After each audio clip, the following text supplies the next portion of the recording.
Hello and welcome to this week's episode belatedly because a lot of things have happened. People have been sick, people have been then unsick, and some other things have happened. Ooh. So, yeah, Me? You? everyone. We're Yeah. all sick I'm in sick right one now. way or another. You will probably Sick see in me the blow head. my nose several times during this session. Probably. So, to this week's episode of Rough Rolling, where pain is the name of the game. Hopefully, will be an interesting one. Probably no more Geneva-style war crimes, but Hopefully. Hopefully more. Let's try to keep that to a minimum. you guys seem like the kind of guys who are like, no, it's just one more drink, bro. Just one more war crime. I mean, to be fair, Gray, you're the one handing us the bottles. I put you in situations, and you True. somehow It's- choose the worst possible way to handle I don't- them. That is This not is- my You're problem. victim blaming now. Yeah, everyone calls me the leader until there's a time to make a stupid decision, and that's when everyone else just jumps ahead without talking. So it's not my Yeah, problem. Victim Yeah, blaming. Gray coming from puts- Garuda I mean, that's match. fair. That is fucking rich.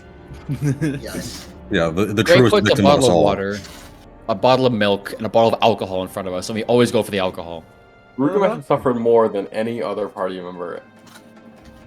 By your own hand. Yes. I was waiting for someone to refute that, but if we're fine saying that, then that's fine too. No, if we put by your own hand at the end, then that is a factually well. Gilgamesh is the toddler who keeps putting his hand flat on the stove burner and then freaking out as to why his hand hurts, and then he does it again. I was thinking more like the fork in the electrical outlet. That works too. Makes me think of that Bill Burr bit where you're like trying to explain to your kid, yeah, don't reach up there. You're like, mommy, don't reach up, don't. It's hot. Sometimes you gotta be dad, and go, yeah, reach up there, you little bastard. See how that works for you. You do the Bill Burr pretty well. Have you seen F is for Family? Yeah. I haven't watched like the last couple seasons, but yeah, I got through a lot of it, and it was real good. I don't know if I've seen the last few either. I think I was waiting for the last one to come out, and then I just never watched it. One of those shows that's on my list that I'm like, yeah, I'll get to that. I don't know if I actually ever will. So I have way too many like that on my list. It's like a more crass version of the Wonder Years. yeah. So a better one. So, first, why don't you go ahead and give us a recap as to last week's war crimes? Yeah. Well, we did start off with the, WrestleMania 2. Sven, the current title holder, against Vic, the up and coming champion. Oh yeah. But unfortunately, the match was called off due to cooler heads prevailing and realizing that maybe things were not going all right for Sven. Also, there was a tiger that interfered during the match.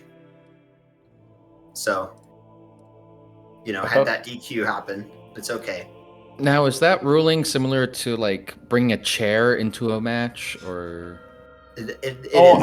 I would say it was probably legal, given that Vic's punches did a quarter of Sven's health, and after two Fair. punches, Sasha came in. Yeah. And while she's a a class feature, she is her own being. So it was having a third party interfere is not allowed. So Who was the wrestler who died after falling from being dangled from the ceiling? oh gosh, there was Wish I knew. I'm just Dangled like from the ceiling. I'm not. Yeah, I'm it was not like sure. one of those show things where he was supposed to be just like rising down or falling down from the ceiling, but like on ropes and stuff. But they failed like halfway through, and he just fell to his death. God. Pretty rough. Yeah. I think the match was probably called off. hmm No doubt. It does tend to make it a bit one-sided. But yeah, We're awful. so I try. So after that, Vic's mentor, who Melia, who was with us, was just kind of like, what the fuck even happened here? There was some brief pursuit of the some of the people who managed to get away, crawling over the bodies of their dead comrades in a horrific fashion, getting shot by Daxius as they ran into a crowd, hoping to escape to safety, but didn't quite get there. Kind of their fault. Yep. I don't remember exactly what Melia said, but she did take it pretty well, all things considered. So afterwards, we had some brief investigation into sort of their where they were bringing the drugs from.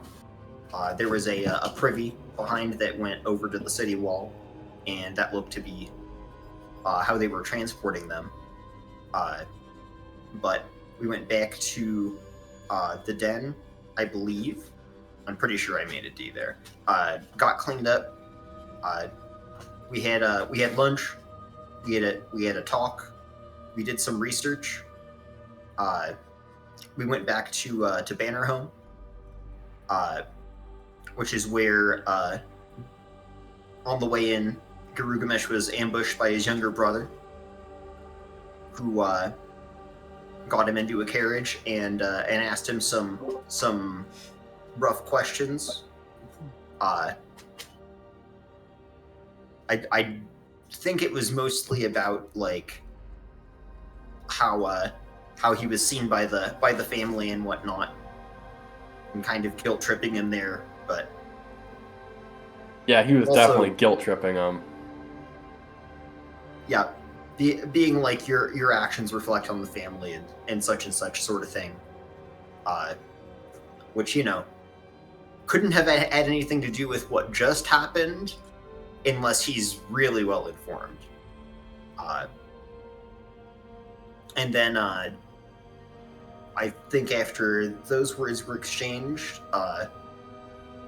Giru and Vic got asked by Cyrus just some brief questions as to what happened with the situation that we had all just participated in. Told us that it might be good if things were to continue like this, that we have our experiency passed over, and then asked why we were even together, and effectively what kind of horrible shit you doing, bro? What's next? So I don't think that was completely addressed. We sort of were like, we'll get back to you. Because admittedly, Sven's issue did turn out to be more pressing. There had been some efforts to deal with it before. So we went to the Wizard's Tower in town to visit Aurelia of the Mediana. Mediana. Okay, here we go. Who was a wizard, also a genie, involved in the binding of Sven's patron, who we needed to know the name of them, and also found out that they are Protean, which is a outsider aligned with Primal Chaos. And let's see, we said that we had to deal with Sven's issue, and then effectively coming back to those questions that Cyrus posed to the group, I think were our two main things that were on our plate this evening. And that's what I got. All right. So, I mean, that pretty much covered everything. So,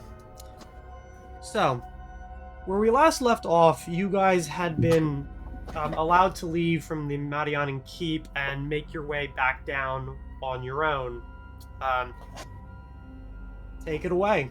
You are now exiting the tower out into the courtyard. Not much time has passed. It's still pretty cool out, and there's a few people walking through the courtyard, going from building to building, but nobody's really paying you much attention. Christ, I could use a drink. What do we do now? Speaking my language. What is next, as they say? Well, If we. we wanted, we could start by finding volunteers. I know we should have a few of us able to participate in the ritual, but we might need at least a couple more. What does the ritual even entail? Just speaking its name and... I don't know. I mean, Fernix is the notes. all he mentioned was that I believe it was 5 individuals of strong will and spellcasting ability to help facilitate the ritual. Did not go as far as elaborating on what the actual actions would be.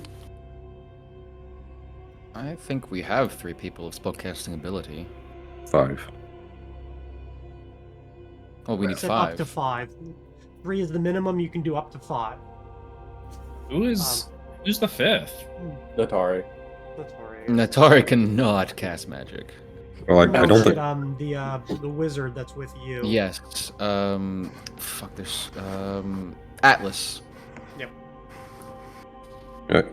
Well, I'm not sure that Sven will be able to participate if he's the subject of the ritual. A bit. Not to be putting too much worry on everyone's shoulders, but if he were to be taken control of somehow, then we would effectively be giving the keys to this creature to allow itself loose. So Ben looks a bit nervous. If it's in Sven's body, I don't think we should have any problem with dealing with it. it's not exactly. But there should be someone capable of making the contact. If not, I can make the preparations myself in the morning. I believe Aurelio would be the one heading that sort of operation. Oh, yes. So, Well, then I suppose we should just need the one. well, you, myself, Dexius perhaps, Meliot, and I don't doubt. But we should keep in mind that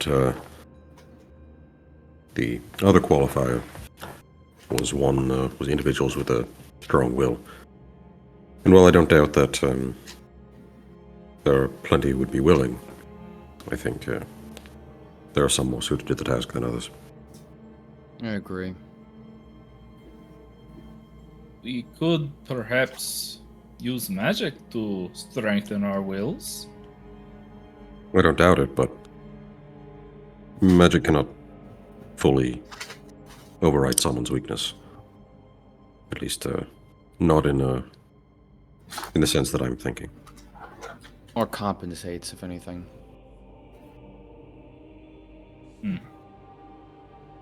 That same magic would be better served to supplement those who already have a natural ability rather than being used to. Do you know if perhaps Melia might be up for it? I imagine she would. I can ask, but I don't think she would say no. Excellent. Well, I suppose it's a matter of gathering the proper resources and making the connection.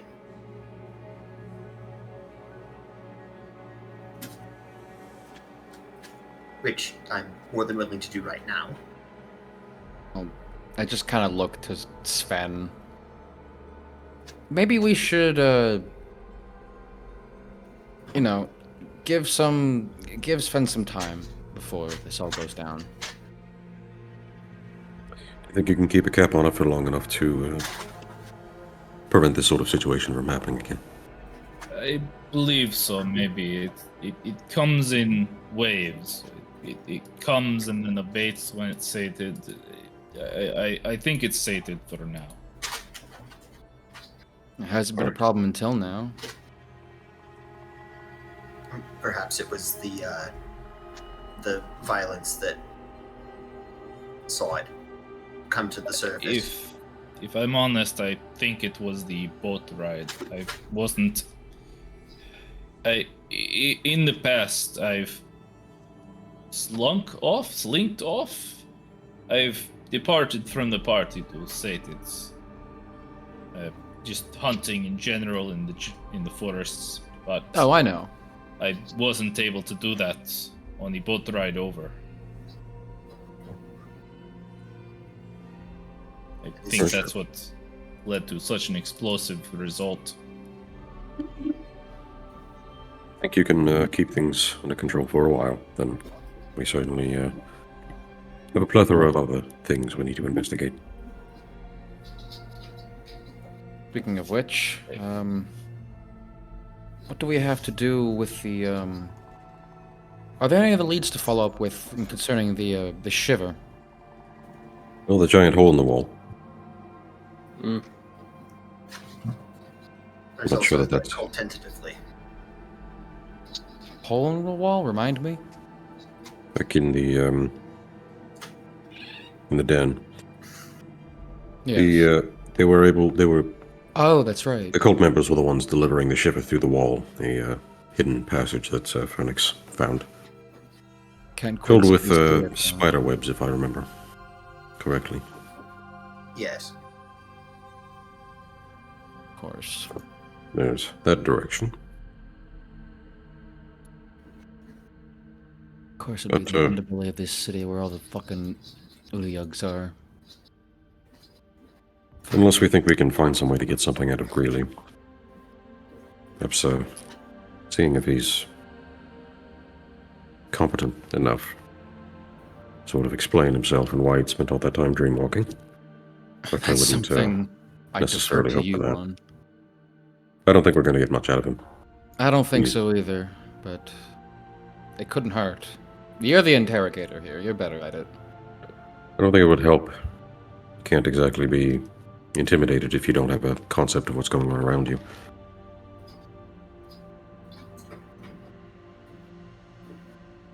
But there is that. Well, I'm more used to putting together someone's failing body than their failing mind, but I believe there are some magical remedies that might possibly address the issue. Well, honestly, I'm not hoping for much out of it, so perhaps we just leave that alone for now. There's also, I wanted to have a conversation with the Post that published the articles from this morning. Yes. I think it is rather nearby, if I remember correctly. Could head there now then, since we're in the area. Yes, I'm curious where they get their information and why they would publish some other articles. So, I can investigate that as well. I've been, well, blinded to the other articles that were in the paper too, so I can't say I even so much as glanced at their headlines. Yes, they seem to be, working against the better judgment of the city. So, conversation to see if we could figure out why might be prudent. Well, there's actually something I just remembered that's actually more nearby. Now that I'm looking at the map of the city again, I just have a map in my hands as we're walking down. I imagine at this point we've started our trek down the hill. One would hope. Yeah. We're still standing in the elevator. Yeah. So there's this guy like waiting for us to walk out, and he just keeps on like looking away. Yeah, are you going to Looking leave? Fuck off. But remember when I brought up a while? It didn't seem important at the time. It was just something I brought up because it was interesting. That whole spare note that I got from, well, me and Grugmesh's heist not too long ago. Mm-hmm. Gilgamesh and I. Oh, I'm so sorry. The semantic police are here. They are where? God. I should roll my eyes really heavily. There was mention of the Torwalkers. The Torwatchers. How the Torwachter. fuck you pronounce Torwachter? Thank you. Nice. Whatever. I don't fucking. Whatever. Just their estate is nearby at the base of the hill, and I recalled during some research that I was doing alongside with Vic. I found out that where we're going, we're looking for the Ark. I told Phoenix about this. I've yet to tell the group actually. The star chart we saw in the old temple leads to the Wetterstrom Mountains, which is the same place where the note I found talks about where the Torwalkers were taken. It could be prudent, whatever. It could be important that I think we could talk to them. We're in the area. Couldn't hurt. Do you remember what their actual involvement was? If I recall correctly, it was...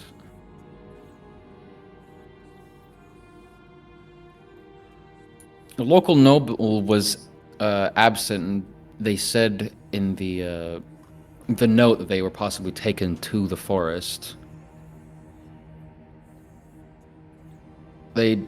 People claim that they doubt he exists, but apparently, based on the note, but I don't know. It could be worth a quick drop off. I could stop by, and you guys could deal with, well, the press. It's not really my thing. I suppose we can do our best. I'm not expecting much, but considering that we're heading that way anyways, and this unknown informant seems to have made note of them, I would like to at least follow up on it while we're nearby.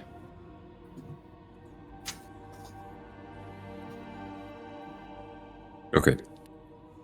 But out of character, I was slightly confused because I didn't actually understand what you were trying to say. Right. So I was there's looking up my notes, and they're kind of scattered. The noble, There's a noble. Yeah.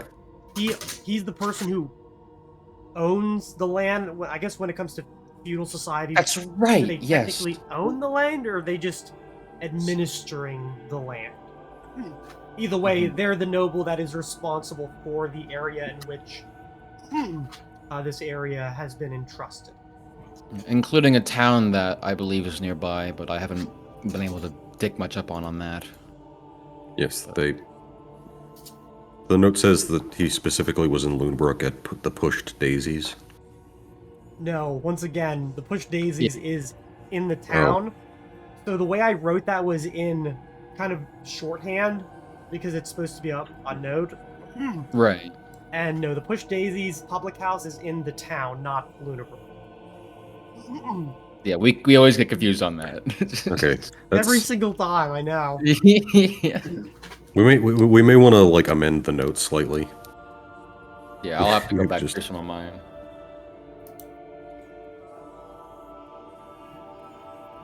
But yeah, considering he owns the land, I think it could be worthwhile.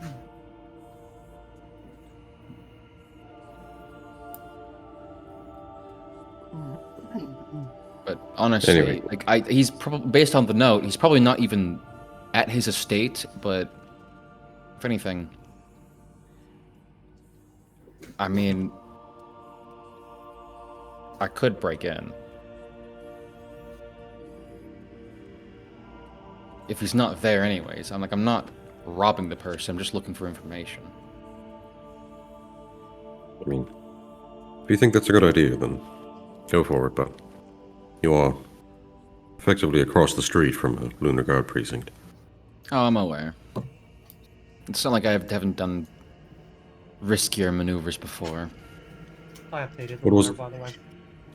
What was it that made you leave Lunarbrook to begin with?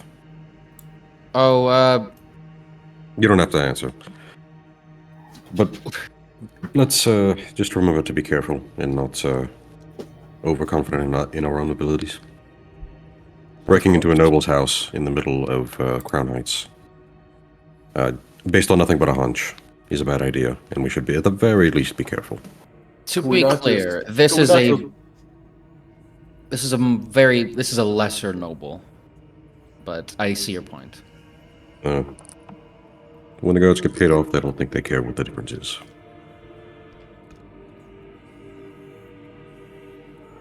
Would not just talk our way into the house. If someone's think- there. We can try that. If there's no one there, then by all means, but Well, I only meant if there was no one there. I should have been more clear. so Regardless, we're about halfway down the mountain. God, this is a fucking long walk, isn't it? Christ. I think you're right, Phoenix. They really need to install, like, some sort of, like, fountains or something, like, clean water or something. Something We to have, Rats or taxis. we have ski lifts in the skyholds to get us around. He means gondolas. what the fuck is a Let's see. ski? Ski lift. yeah, the That sounds famous quite- dwarven tradition. Well, yeah. I Skiing? believe it. You guys don't have skiing where you're from? I guess you're No, not up what in the the fuck mountains. What? Oh, I bet you guys don't even know about Twitter. Actually, it's Zitter now. Put the X in front. right, because it's a zit on all our minds. Oh, sorry, got a little bit of nosebleed there. Yeah. But yes, Suppose, Does anyone else smell toast? all the time. Only burnt toast. So, to Torwachter and then the post office, whatever the fuck it's called. Lunar Gazette. Right, that Go to the fucking place. fucking mail. Fucking go to the post office. yeah. Complain about the newspaper to the fucking mailman. Like, we just deliver it, man. We don't write it. When they're just like beating the shit out of a post guy. My dad beat up the mailman once. Newman. Well, I suppose since we're in the area, we could stop by the Torwachter Estate. Barely see if anyone's home. All right. Okay. We head over there then. All right. Because someone has to say we're heading places. Yeah. I don't want to assume people are doing things or tell you guys what you're doing. Fair. Mhm. But dead air and all that. Yeah. I mean, if we're, Wait, Air's dead? Oh my god. Airbud? He finally died? he died a long time ago. Don't He's been lie. dead. He's been dead for like 2 decades. What? Why? But Cruel world? Superman. anyway, I think you may be in the right to push us along when, just because we all say that we're not stepping out of the elevator, or just because we don't say that we're stepping out of the elevator, I think it can be assumed that we're not just standing there like a bunch of T-posing jackasses just staring at the wall. I don't know, man. Sometimes you guys, I don't know. He makes a fair point. Yeah. Sometimes us guys. No, I think That's Air where we're still. I think they still tour, but I don't think they've released an album in like 20 years. Who? Air. Oh, I don't know who that is. Yeah, there's a band named Air. They're a French band that had some hits in the 90s. Well, they're dead now. Anyways, we head to the Torwachter. Or Watcher, yeah. So, you guys finally reach the bottom of the winding road that goes up the one of the 3 hills of Lunarbrook. And going back eastwards towards the Torwachter Estate, across the street from the Hook Physic Garden. What you guys find is a relatively modest home. It's 3 stories tall, not including a possible attic under like the dormer and the roof. There is a smallish carriage house off to the one side, and the building is built in a much older style. Stone with, I guess, material in between. I don't know why it's slipping my mind at the moment. Mortar. Mortared stone. However, despite that, the rest of the house is pretty well maintained. The slate roof seems new. And despite the windows being like the small lead-paneled ones, they seem to be clean and well maintained. There is a small gate that runs across the opening, but it is not locked. Like, it seems to be open slightly. And you can kind of see tracks in the driveway, I guess, where most likely staff come and go. As you head up to the main house, you are able to see beside it a coat of arms that has been kind of affixed to the stone. I will share that with you. As you're doing that, I'm just going to disguise myself as a very, like, presentory kind of servant fellow. But, like, more fancy than normal. Okay. And just to make sure that it is also in the server, let's scroll down here and fucking find it. There it is. I see the coat of arms. Put it in the records. I've got some comments on that, but we'll get there in a minute. It's a singular door that goes in. You have to go up like a couple of stone steps with railings up to the door. Nobody stops you. The house doesn't seem to be overly busy, and honestly, the street seems to be pretty quiet as well, with the view across the way being of the Physic Garden, which, if you're not familiar with what that is a garden where like medicinal and other valuable herbs are grown. Medicinal can also mean poisonous. So, yeah. Most likely harvested by the hospital next door.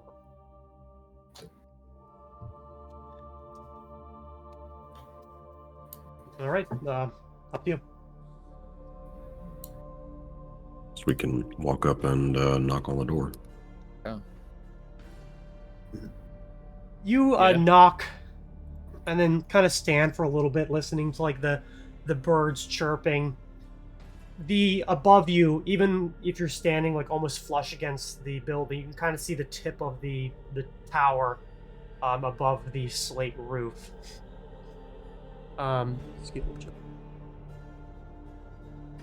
You don't have to wait very long before you hear the heavy set of footsteps approaching, and then the door opens and a man appears.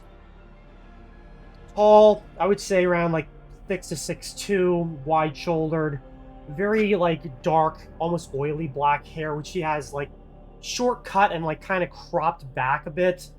Has a mustache and beard that like runs down, but it's very neat, like very neatly cut against his face. The clothes that he wears are nice, but those of you who have been in these kinds of environments can recognize they are most likely ones of a serving staff, most likely the head of the household or head butler. He leans on the door, kind of looks around, gives a smile, and says, "How may I help you?" Why good evening. Is the master available? I put on I just flip a switch. Yeah, I just flip a switch, and yeah. And who exactly would I be telling them is calling.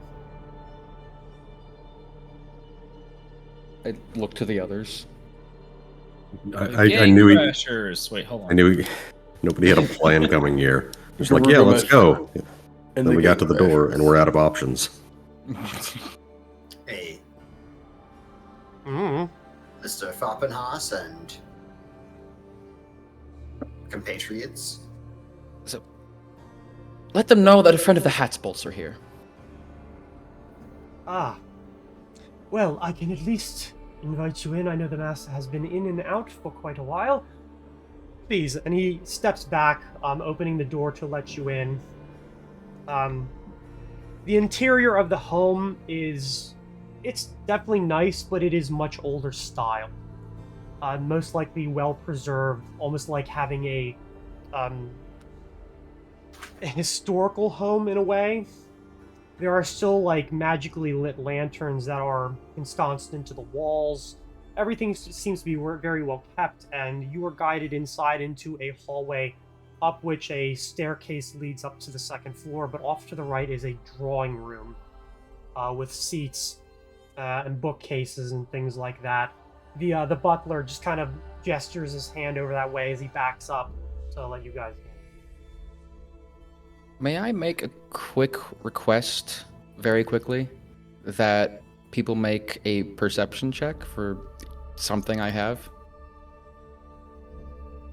Everyone in the party, or Party, yeah.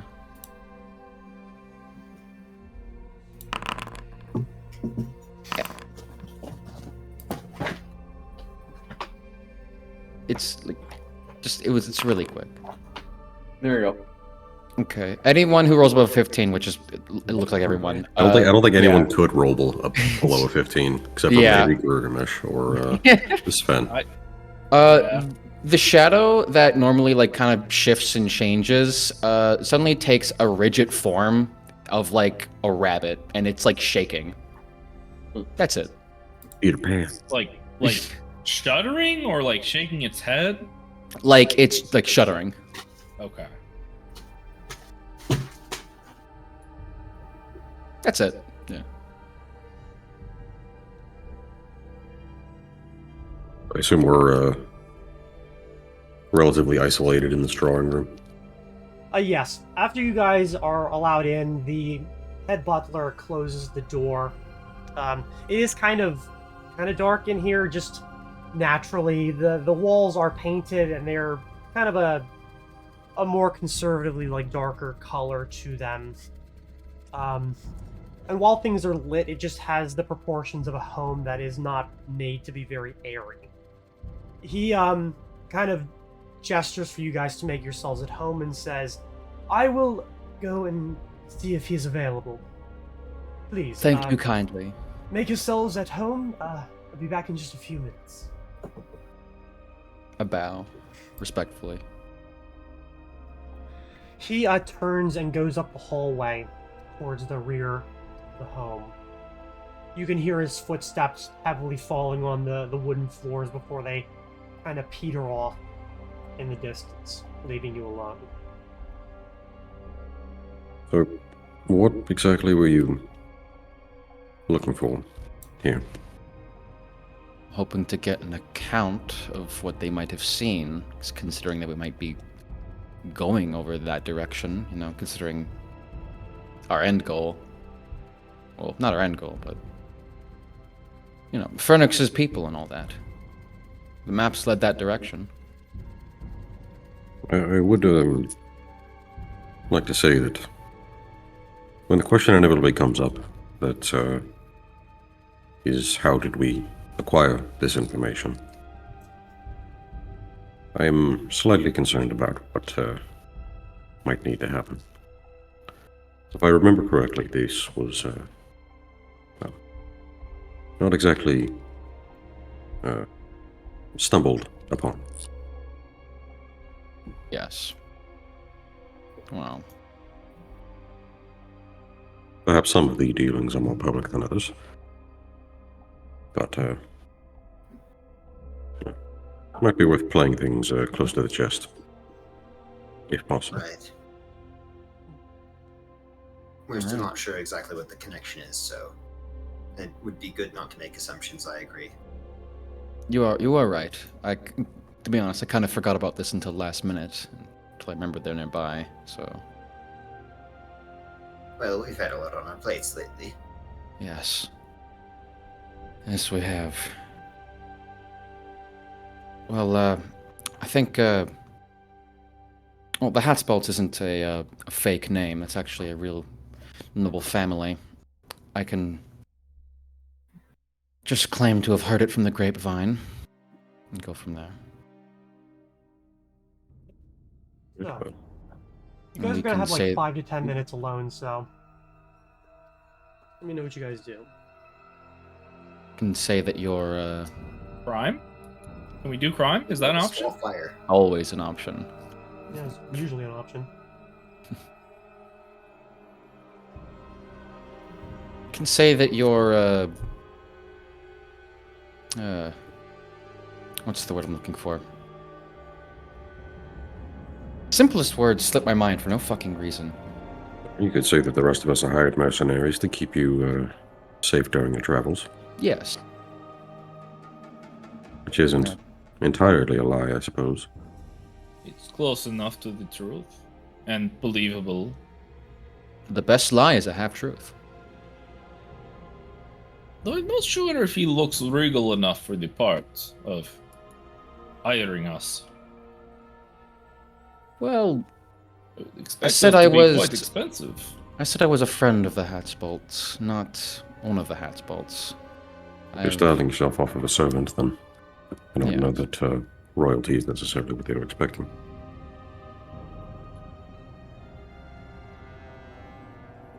I'm just simply here on business on behalf of the Hatsbolts, following up with some information that they've had in the grapevine. I happened to be in Lunabrook at the time, and I got a letter asking for my master, asking for a follow-up. Innsbruck, but yes. We're in Lunabrook. Or are you referring to when you're out of character? I may have just misunderstood. Were you referring to when you got the letter, or when you were where you are now? I was a fake letter, fake person. I was just a fake person that happened to be in Lunabrook at the time, and I got a letter, and yeah. It's a Yeah, fake story. I don't know what I was thinking. Never mind. It's alright. We got the letter at Innsbruck, but we're not pretending like we actually have the letter. This political intrigue is too much for my simple mind. Sometimes it's too much for mine. Anyway. Well, I'll let you take the lead on this one. I don't think I'll have much to say. I would, Oh. Alright. Okay, I guess I'm taking the lead. Alright. I wish I had some alcohol right now. Sven pulls out the bottle of moonshine he's had all campaign and mysteriously has never gone down. Yeah, that stuff's got to be, like, kind of gamey at this point. It's just been sitting in Sven's back pocket for 6 months. No, We'll say it has a little bit left. I have to ask, are you talking about Sven or Barry? Sven. Alright. Now. I just take like a sniff of it. Maybe later. That's way too strong for right now. I don't want to blow my cover. You got like... Shrug. I'm Puts it afraid back in his the pocket. intelligent, that I had prepared would certainly knock you on your ass more than once. Also later. I'm very interested in that. It could be a bit much. I like a bit much. I'm also very interested in that moonshine, if that's not consumed later. Sure. It's mysteriously always here. These nobles take fucking forever. I'm gonna just quickly like step out the door and just take a cigarette really quickly. Have a few puffs. Okay. Well, actually, that's a good point. Don't they smoke inside in this era? Yeah. Oh, Okay. some nobles are really picky about the smell sometimes. I don't know. Some of them are weird. They complain about health issues. I don't understand it. It's all a bunch of hooey. Thank you. Someone gets it. Had to cut back the 30 cigarettes I was having a day were, getting me to hack up chunks. So we're down to just 23 now. What's the fantasy equivalent of Zins? Zins? Yeah. Is that like the gum type shit? It's the little, like, packets of nicotine, basically. Oh, Oh, yeah. My cousins all love those. Is that dip or chew? It's or like something? snus. It's like snus if you know what Yeah. that is, but Yeah. like it's a different type. Nope. Okay. Basically, it's like they're snus like for Americans. they're like a little cloth bag filled with like powdered nicotine that's got flavor, and you stick them in your gum line. Have you had one? Oh. Those are super common around here, aren't they? They are, yeah, because we live in hillbilly heaven. Yeah. They got him. Right. They got him here too. I don't want to get off track, but I remember seeing some videos of Daniel Larson just walking around with like a giant, like, tall boy of Twisted Tea in one hand and like 5 packs of Zin in the other. Oh my god. That actually perfectly describes someone I actually know in real life. But anyways, what the Oof. fuck? Yeah, it is oof. Jesus. Just replace the twisted tea with a monster. The twisted tea. Yep, that's what I said. Anyway, Anyway. We wait for another 5 minutes. We send Edward to the corner store, and after he comes back, Went out for a pack of cigarettes and never comes back. just like other that. fucking Newports. Fernix finds the Ark and all of a sudden Etor's back. Got a gallon of milk in one hand and a packet of Newports in the other. Okay. Yeah, after about 5 minutes, you finally do hear the sound of, footsteps returning. Not coming from the hallway, but instead going through obviously an adjacent room. And there is a set of double doors, that come together at the center, solid wood, that then, somebody pulls open, giving you sightline into a pretty sizable library. And a man enters, well-dressed, probably around 6-ish feet tall, blonde hair that's cut relatively short, age probably anywhere between 30 and 45, kind of hard to tell. He steps in, closes the door behind him, looks around and says, "Welcome. Who am I having the honor of addressing today?" A servant of Cyrus Hatsbolt at your service. I was in the area, and I happened to... Well, my master currently has a vested interest in the lands that you own. There have been some rumors coming out of the area that we would like an opinion on.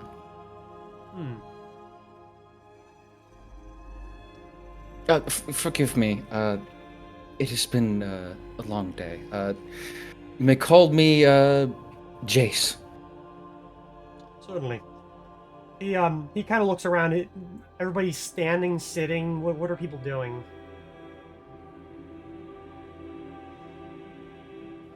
Probably standing. Yeah.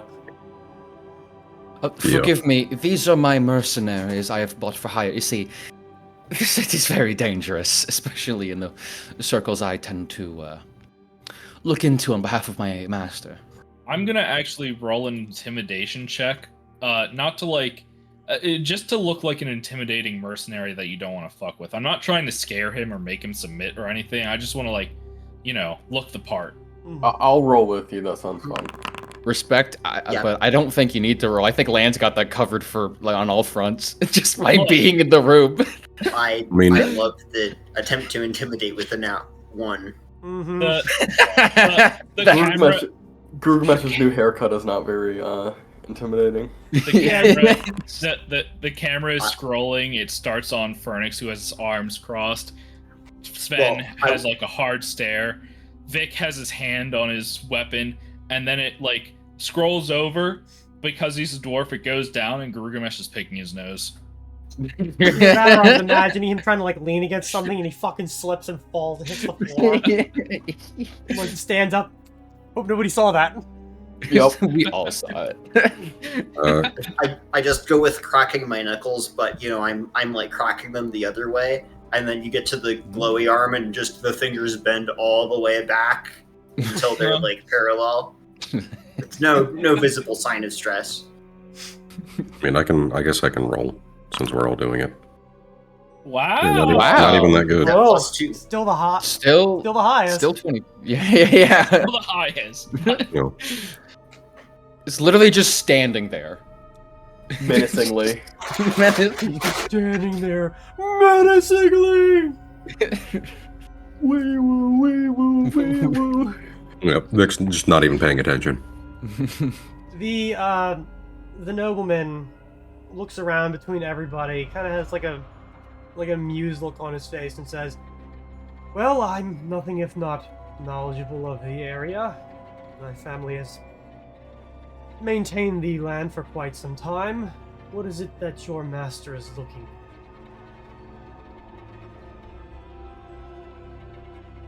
for?" Rumors of a group of people sort of gatekeeping your lands, in a sense.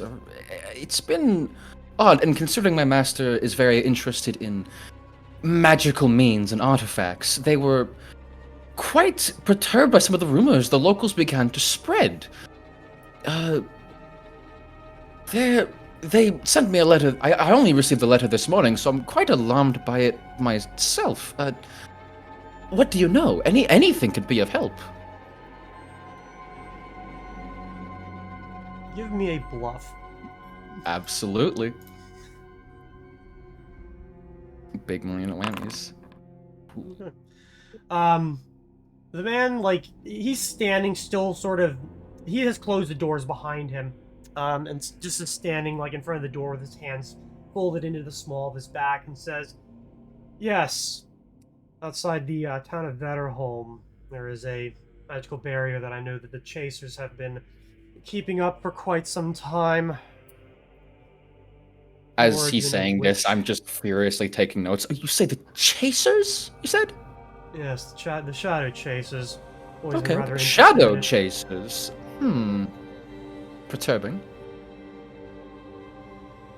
Well, they serve their own god in their own way. Trying to keep people out of part of the woods and mountains that aren't exactly safe for those who have never held a sword in their lives or think that they have. Who exactly are these shadow chasers? Are they hired by you? Because it's not a group that I'm quite familiar with. Oh no. He kind of looks to you. Everyone give me a sense motive.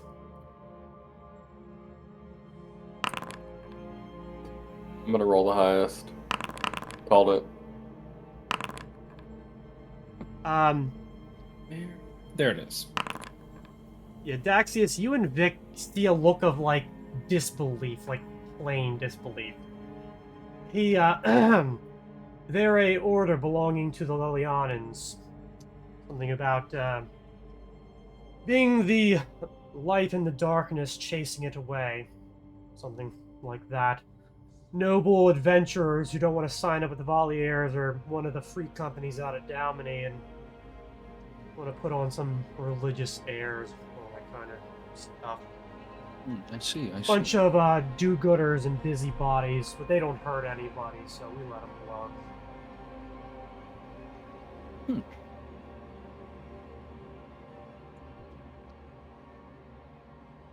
There have been a lot of rumors around these people. You see,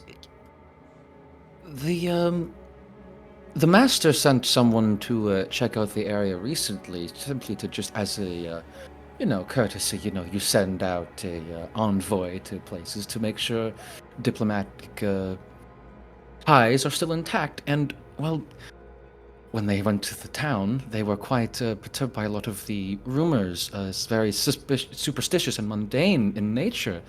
Claims of a dead town inside, or some sort of sleeping giant? They weren't very clear in the letter, my master. I'm not quite sure what to make of it myself. Well, But you know how peasants can be. They're Of superstitious course. a lot. They believe a lot of things that have happened in those hills. What I can say is that I believe there's a pass through the mountains that used to be somewhat more used in the past, but hasn't really been so in later years, considering the roads go around the mountains to the north, going towards Elmhart.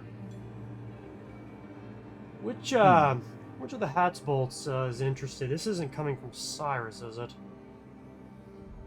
well, this was a letter from Cyrus's council, you see. Since he surrounds himself by very intelligent and influential people, you see. They work as a unit. I'm sure you're well aware. In my way. Just seems odd that, considering the fact that he pretty much runs the lands on the other side of that pass, that he would be coming here asking me questions about it. Oh, he's simply interested in all manner of magical mysteries. You know how he is. There's like a bit of a smile that goes across his, like, the noble's face, and he looks around, kind of glances up at the ceiling, and then looks back and says, "Sure." So, last that I heard that, yeah, past through the mountains, might have been some kind of monsters living in there. Who the hell knows what's eventually gone down in there. My own records state that there might have been a town within, hugging the base of the mountains, possibly a mine going in. As of now, there's not really a lot of that kind of activity. I know Bannerhome, the town that exists there now outside of the curtain, has definitely sprung up in size over the past decade or so, but even then there's only a small mine farther down the rock face. We do our best to keep people away from any kind of ruins and anything like that in the area, but a lot of the rumors that fly around town between both peasants and freeholders alike seem to do that job pretty much by themselves. Of course. And the prince here isn't very much interested in the land at all. I haven't heard much in the way of missives from the family quite a while, because that is technically who my liege is. But The of Olmos course. themselves. And the family intends. They made their intentions quite clear in the letter that they do wish to keep up those relations, and they do plan on sending an envoy soon to see how things are doing across with all of their friends and neighbors. I hope things have been well. I have not been in this city for too long, about a couple weeks now, but I think things have been all right, minus the nastiness this morning with those beast folk. Disgusting creatures, honestly. Camera pans over to Sven. Yeah, like we both just. Well, I give him a. Everyone very give me a good- sense motive, I'm assuming they're paying attention. Mm. Yeah, I think everybody is able to see this. Yeah, most definitely. He is far from amused by that comment. Perhaps to certain people's shocks, perhaps not. I look to my compatriots. I apologize. It's been a rough few weeks in this city, and the locals have not been kind to me. If I don't say specific things about these folk, they'll either think I'm one of them or something. And we couldn't It's- have that now, could we? Well, regardless, I don't wish to keep up your time much longer. I'm sure you have much better things to be doing, but I just have a handful of more questions that my master wants to get off the docket. If I remember correctly. I just have to, sorry, I have to, Joel has to go through the letter again. While you're looking through that, perhaps your character is actually checking their own notes to make sure that they're being worded correctly. He kind of looks, the man looks around to the others, and who's standing near us, you think? I imagine Vic, if anyone. Sure. I think I thought about that. He kind of looks to the clothes and says, unusual for nobles to hire out for the Valiers, especially those of that rank. Hope the money was good. Not good enough. Sven sounds pissed. Playing off the previous comment. Well, I can always send for one of the serving girls to bring out a few shots of whiskey. Sweeten the pot. Oh, don't worry, we pay for those as well.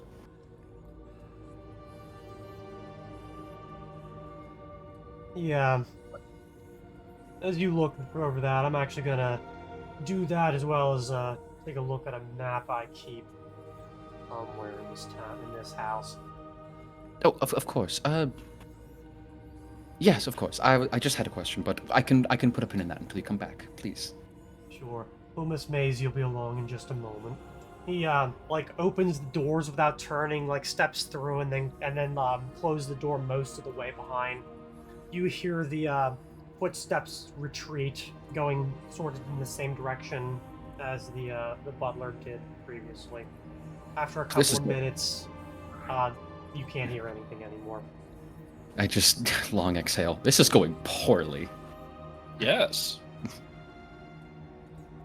Ah, God.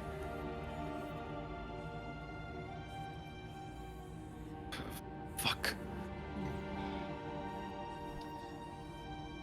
Maybe Do about any a of you have- minute. Sorry, go ahead. Do any of you have any questions?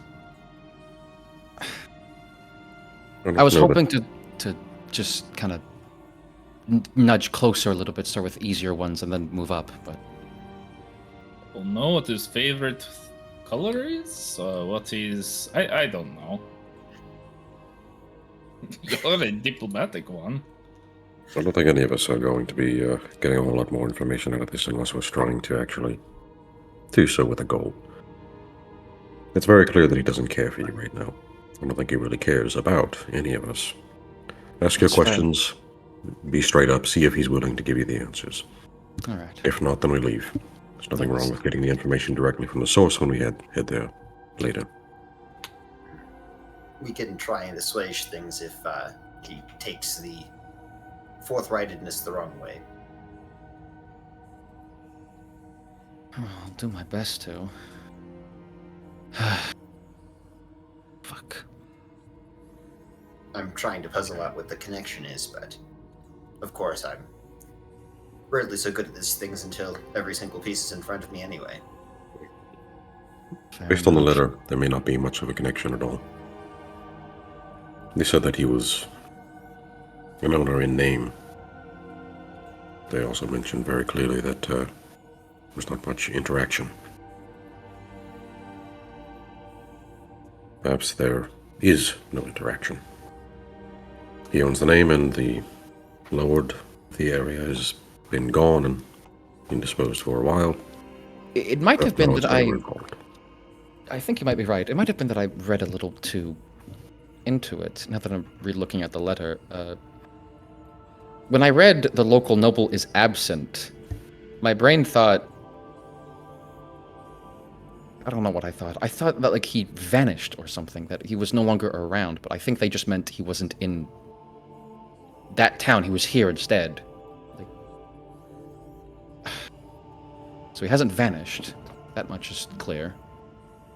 So that kind of already clears up most of the questions I had, to be honest, just seeing his face. But Could be referring to a relative, though. I don't follow these sort of politics. Fair. I didn't get a first name. I just have one more question then, which is just about fuck, I can't remember. God. So, maybe about a minute later, you hear the approaching of much smaller footsteps. The doors are awkwardly opened, and a woman, a human woman, probably around the age of 30, steps in with a serving tray on it. She turns around and scooches the door closed. She's dressed in pretty average clothes. Seems to be pretty well kept, well fed, and clean. She just walks forward, kind of gives a really awkward curtsy, and then walks around offering people the booze. None for me, thank you. I prefer to keep it clean. It has. They're not shot glasses; they are highballs, and the bottle is actually not whiskey; it is bourbon. Oh, Thank you. bourbon. Greenmoss takes a few.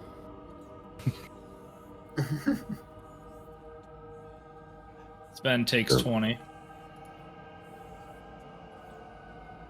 I would imagine there's 5, so out of the 20 that Sven is taking. You can have a few. Once that's done, she places the tray with the bottle down onto the coffee table, gives another curtsy, and then withdraws back through the library. Yeah. And a minute or so later, you hear the master of the house return.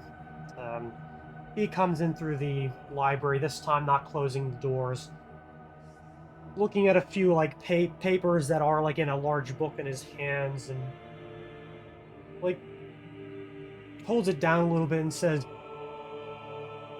"What exactly has raised your master's interest in the area? Because in the amount of time that I and my family have been administering this land, I don't think any one noble above the rank of Ritter, which is what I am, has given one whit of interest in the area beyond how much taxes we make sure we pay." I'm going to be a little more blunt. To be honest, my master is very interested in all things arcane, and they had heard about some magical goods going on within the forest, and with all their expeditions in the forest in their land and all that through the elven ruins and such. You can imagine their interest in the area. They're just interested in the magic. I think there's nothing more to it. I don't know to what extent that goes to, but I'm just a simple servant. I received a letter and I followed up on it. I wish I could offer more. The noble closes the book and kind of leans it on a bookshelf right near him and says, "All right, so then we can cut to the chase. Something tells me I know exactly what your master's looking for, and I'm going to tell you exactly what I've told any other people that have come around here asking uncomfortable questions. He goes in there or sends anyone else in there, they're not fucking coming out." What do you mean? I don't understand. You tell me. You're the one that told me about the rumors that the locals are telling, right? They literally just put it on paper that they were rumors. They just wanted... I don't know what's going on. Enlighten me, please. That at some point there were some dangerous magical goings on, and perhaps didn't go so well, and that those who came afterwards wanted to make sure that what happened within didn't come without.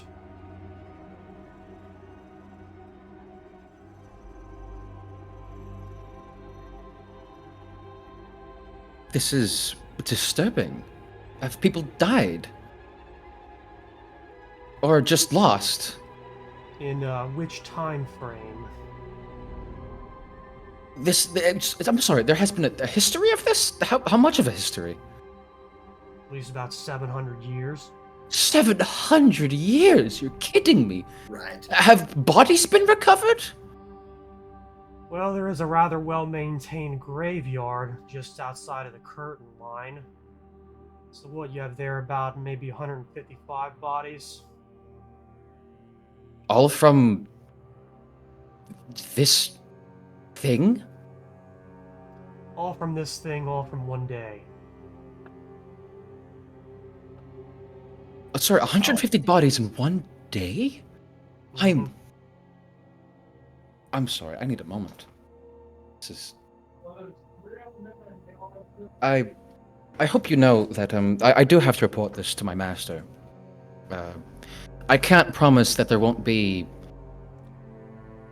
looking into, they're very vested in interest with any arcane magical interest. I'm simply trying to look out for the other man. Mhm. But it's what kind of magics? Can you elaborate on the magics of this forest? Like, are there any have you had like wizards investigated over the 700 years? Like any? Do you think it's nature magic, arcane magic, something we're not familiar with? And if you guys want to like gain any kind of information, I'm not going to ask you for any checks. It's going to be up to you to ask me for things. I'm just as Joel trying to do the best I can, but I'm as Joel doing the best I can. I can't promise anything.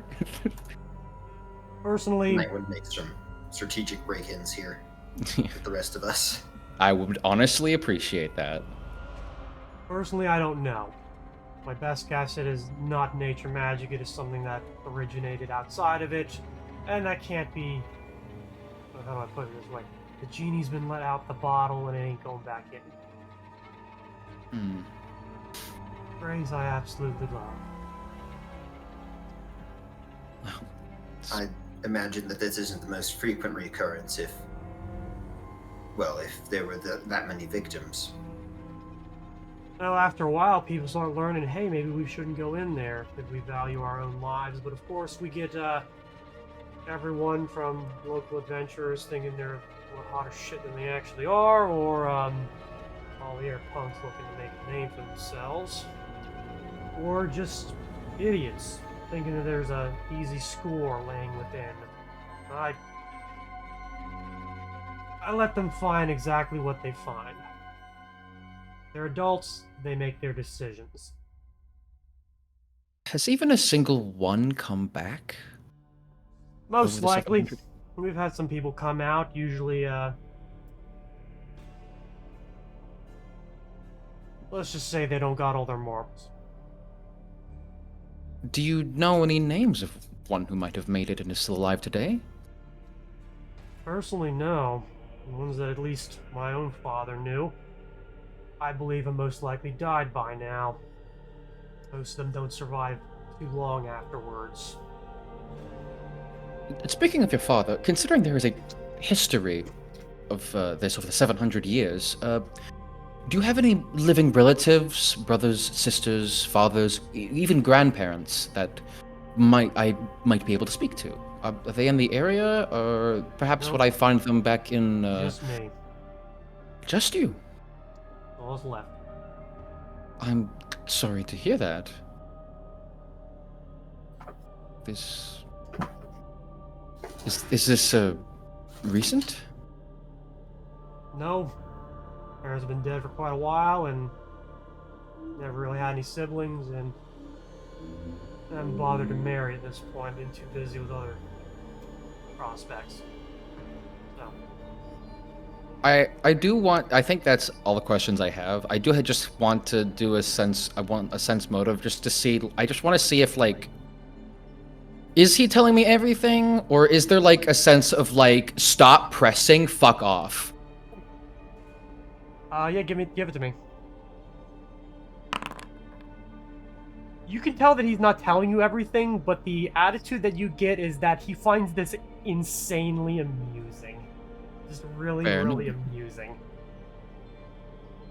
Well, I think I've disturbed you for enough, and I think I've given myself a nightmare tonight. Thank you very much for your time. It's been a pleasure. And I hope that your nights aren't too lonely. Everything usually works out one way in the end. Before we go, by the way, is the Shadow Chaser presence new? Sorry, say again? The Shadow Chasers being in the area new, or if they've been around for a while. They've been on and off around. They've gotten a lot more interested lately. Apparently there have been reports of incidents going down on the other side of the curtain. They're just there to make sure that no one comes out and starts killing people. In all the years that I have watched over it, never seen or heard of anything actually coming out that didn't go in first. And due to them being mountains, I'm assuming if it isn't trolls killing one another or goblins jostling for land, then it's drow or dwerger coming up towards the surface, making war with one another, seeing what land that they can take. That's their prerogative. They come up out of the ground, then we'll kill them, but they stay inside of their area, I don't care what they do. And they don't. Thank you for the question, by the way, servant. I will give you a pay raise later today for that. That was a good question. I don't think. They don't Whatever tell you- you. They don't tell you any of the details about, or like they don't send you missives. They're not. Shadow Chasers are not connected to you at all, are they? Belong to the church. That's. Well, that makes sense, but I think they tell you some things. Either way, that's about it for me. Well, I suppose it has been a fun game, hasn't it? Oh. Well, this has been a very entertaining evening. You have been, honestly, the nicest company I've met in this city so far. Thank you, and good day. You too. He goes to the door, going past you, and opens it up in order to allow you to exit. I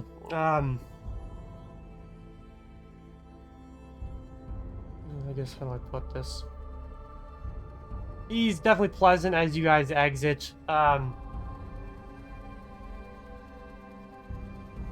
don't know. I guess nobody else has really done pretty much anything while you guys are in there.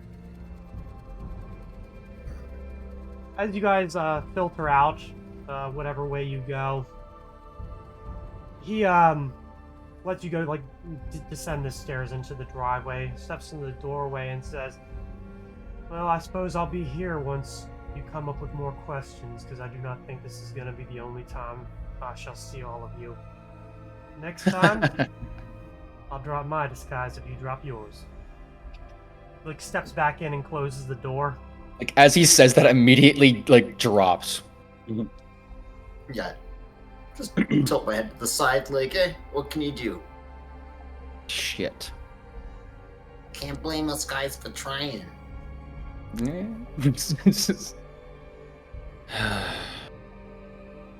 That sucked. That totally and utterly sucked. I hated that. I don't want to do any more talking for the rest of the day. You did good up there. It's just- whatever. Just, I need a drink. Did you I'll finish your take that bourbon? moonshine now. I pass him the moonshine. Just- I will mark that off my list. I actually. Did Greenmoss walk out carrying 2 glasses of bourbon? Mm-hmm. To be fair, his bourbon was quite good. Was it? Oh, fuck. I actually grabbed the bottle. They didn't have the bottle. They brought out the glasses. No, there was a bottle. Oh, they brought. Oh, okay. Never There mind. wasn't too much left in it, but yeah, the bottle was there. Yeah, I got the bottle. It's empty now because they poured out the rest of it. But I have the bottle. Well, that's not so bad. Then I don't think they care about that. I'm kidding.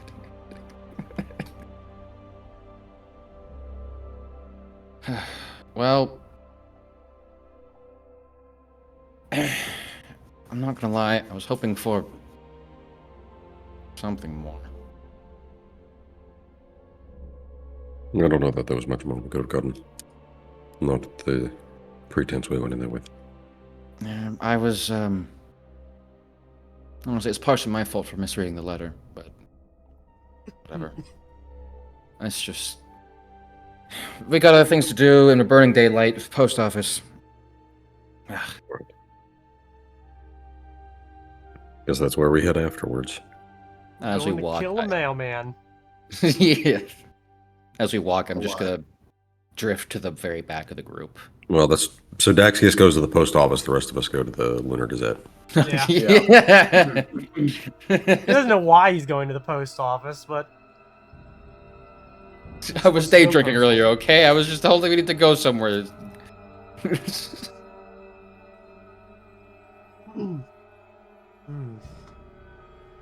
all right. Yeah. You guys are able to leave. The house remains just as it was leaving, as it was when you came.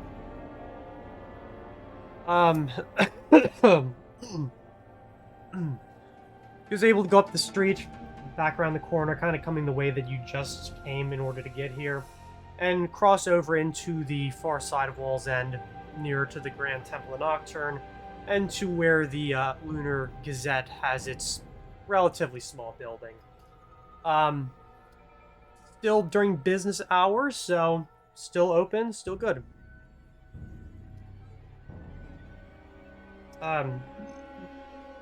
You guys enter just as like some people are exiting with pallets of papers, and they hold the door open for you guys to go in, and you find it's busy. It smells heavily of ink and freshly milled paper. There are a good 6 or 7 people standing throughout this large, relatively low-ceilinged room, running the presses, putting broadsheets in and out and pressing them down and putting them over into a stack to dry before taking those, flipping them over, and then pressing down for the other side of the broadsheet. Just like when Gilgamesh visited here, there are lines of papers hanging from the ceiling to dry as well now that they're finished, and yeah. It's busy, it's bright, it's loud. Hive of activity. Mesh, who did you speak to when you were here previously? In character or out of character, I don't remember. In character, Gilgamesh would remember at least the description. I kind of remember him being like short and maybe pudgy with glasses, but I don't know if I'm making that up. Yeah, you spoke with Klaus Sutliff, the owner. Well, eventually, you did speak with somebody else in order to like move that on, but yeah, you spoke with the owner. Middle-aged. He was shorter and a bit on the heavier set side, but not like you're not talking to Santa Claus or Mr. Smee. Tim Allen in the Santa Claus suit. You do at least recognize him moving around the back, like speaking with somebody and pointing towards, like, and moving stuff around. It was that man right over there. He seems busy. Perhaps we should go introduce ourselves. Sure, I'll take the lead, and since he knows me, and I'll tap him on the shoulder and say, I bet I look a lot better than since the last time you saw me. Like, the man stops, like kind of, because you have to walk through, like, the shop in order to get back to where they are. And some of the other employees are like, what the fuck? But, like, nobody stops you because nobody really gives that much of a shit. The man kind of, like, jumps a little bit and then, like, looks down. Oh, yes, how can I help you? Yeah, just there was an article that impressed upon my friends, and I think we had a few questions about, some of the practices at the Lunar Gazette. We can answer questions, but we will not give out sources. Oh, that's fine. Just Come over here, and I'm gonna take him back to the party. Sure. Gonna take He him walks out with you, back. like, I carrying thought one you of his said- books. Like, he has glasses on. Just looks around, like, going to the front counter. Like, puts, like, the book he was holding up down and says, "Alright, what are we interested in today?" We may want to move this conversation to some sort of office. Maybe best to not have so many ears around. Well, unfortunately, this is the office. I don't keep private residents or quarters in here. It's, kind of cramped quarters as it is. We have to keep everything as efficient as possible. You want to cast the concealed? Is that that veil of? Well, The I know what you're talking about, but I don't yeah. need to go with it. Right. Well, we've got some issues with some of the things that were presented this morning. Now, I'm quite sure. That was just this morning. I thought that was Sorry, yesterday. thinking. It Yes. was this morning. It was this morning. Mhm. Mhm. Oh, This You guys are will be busy. the longest day. Now, I know that my compatriot here had you print out one of his own articles. We're already beyond that. But the headline that went along with it, with the main article, as I'm sure you're aware of, didn't really do a whole lot of good. And will continue to not do a whole lot of good. So, I suppose the main question is, who told you to print it like that? Or the young master who gave it to me. Isn't that right? And he kind of looks over to Giru. No, I mean the headline article, Oh, not yes. his. Even the same. I did not write the first article. Oh, sorry, referring to the on the Yes. waterfront? So yeah, out of character, I thought the headline article was like the massacre part. Yeah. Oh, not yes. the It was the- Gurgur's Yeah, part. it was. Oh yes, yeah, the one above the fold. Yeah, Master I on don't the know. waterfront. That's the one. And we would describe it how else? 32 people ended up dead working on the waterfront, considering that there was most likely gang warfare. Yes, well, that's incorrect.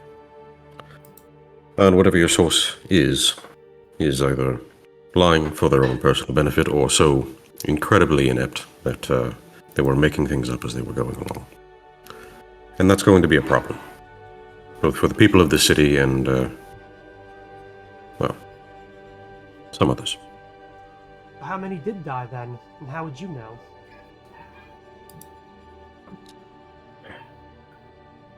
Are we sure that we need to have this conversation? We're trying to work in the best interests of the people. And if you work with us, then we are more than happy to help out.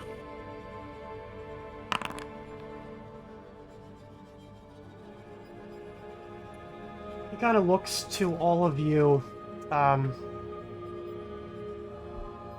says, and who exactly is actually doing this speaking? Because I know it isn't one of you then. No, I think it is us. Unless Right. Vic, are you receiving any sort of outside direction? Out of character, what do you mean by that? Like, are you implying that there's somebody, like, telepathically speaking through me, or that I'm No, being he paid is- to do He something? is implying that you are coming on behalf of somebody else. Mhm. Because I don't give two flying fucks about what David Barvasi believes. And I'm not afraid of the gangs that hang around in the dregs. I've got God protection. Who's David Barbarsi, or are we not supposed to know yet? Now, Barvasi is the one who used to be... Ravasi? Yeah, Barvasi used to be the leader Leader. and was ousted. He used to lead the Breakwaters until he didn't, Oh, and now he runs Bravas's band. I'm speaking for myself. Joseph And, Barbassi, excuse me.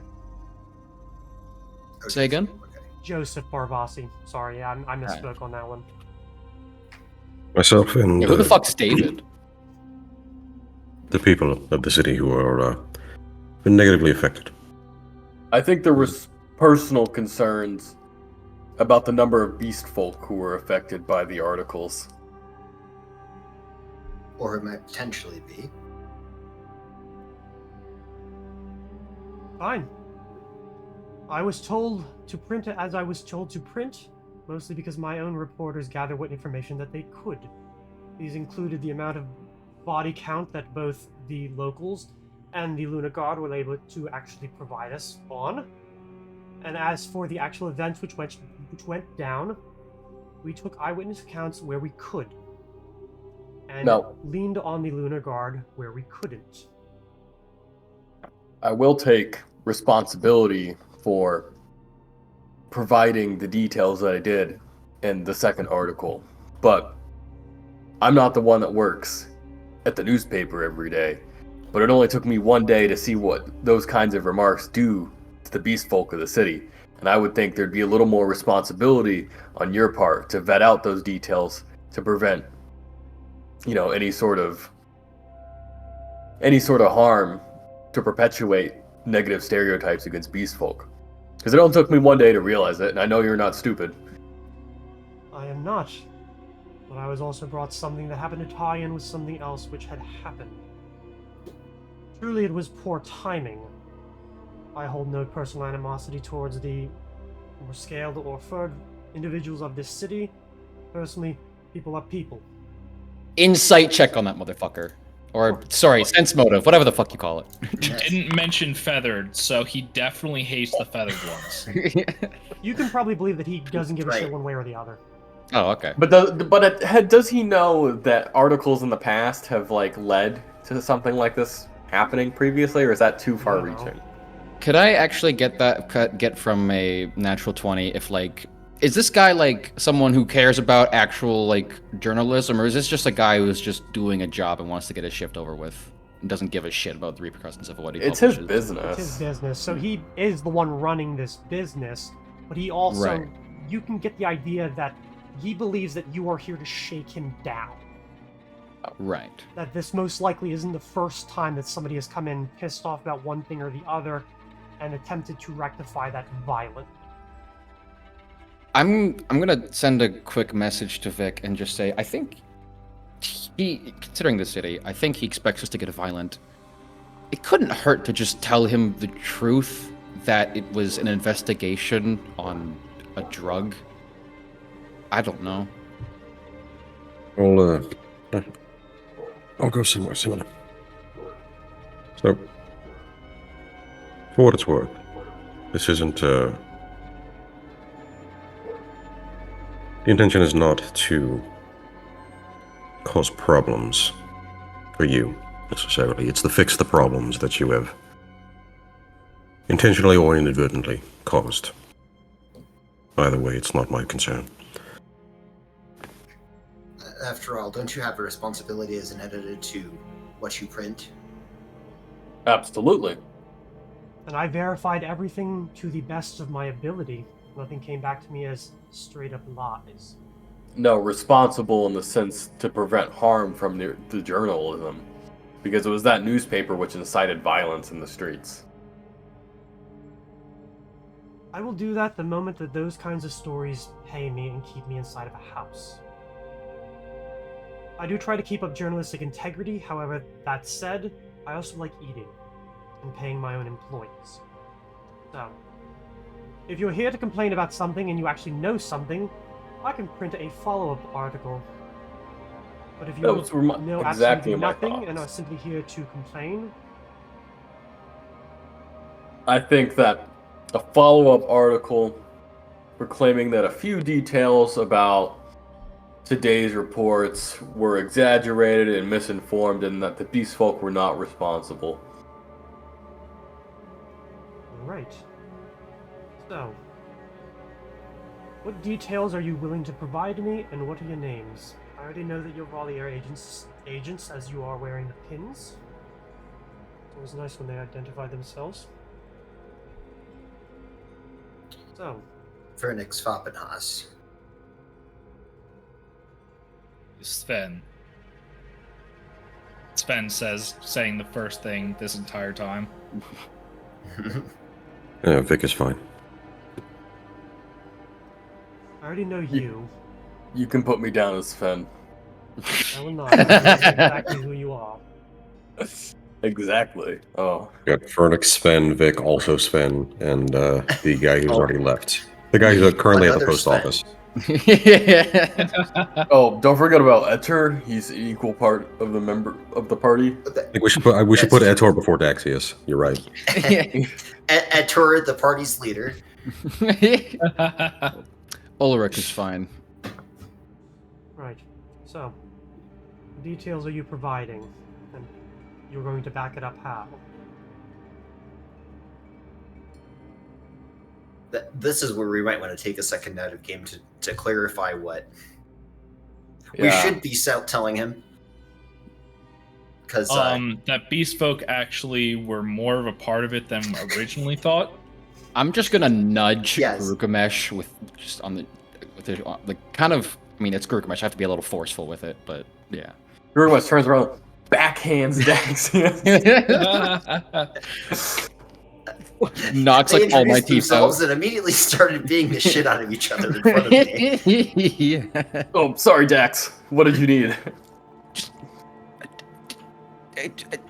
A nudge in the right direction is what I need. And I nudge him again. Why can't we just intimidate this guy and tell him to print it as is, to have them admit the mistake? I just roll Does he my can- eyes. And the only tool in your They belt can- is a hammer. Apparently. You can get Okay, over well, it and have some coffee and write a really upset editorial. We could outright put our names in the article. Say if there's any further information about the happenings in the city, come find us directly. So, Bad idea. yeah. Why is that a I bad think idea?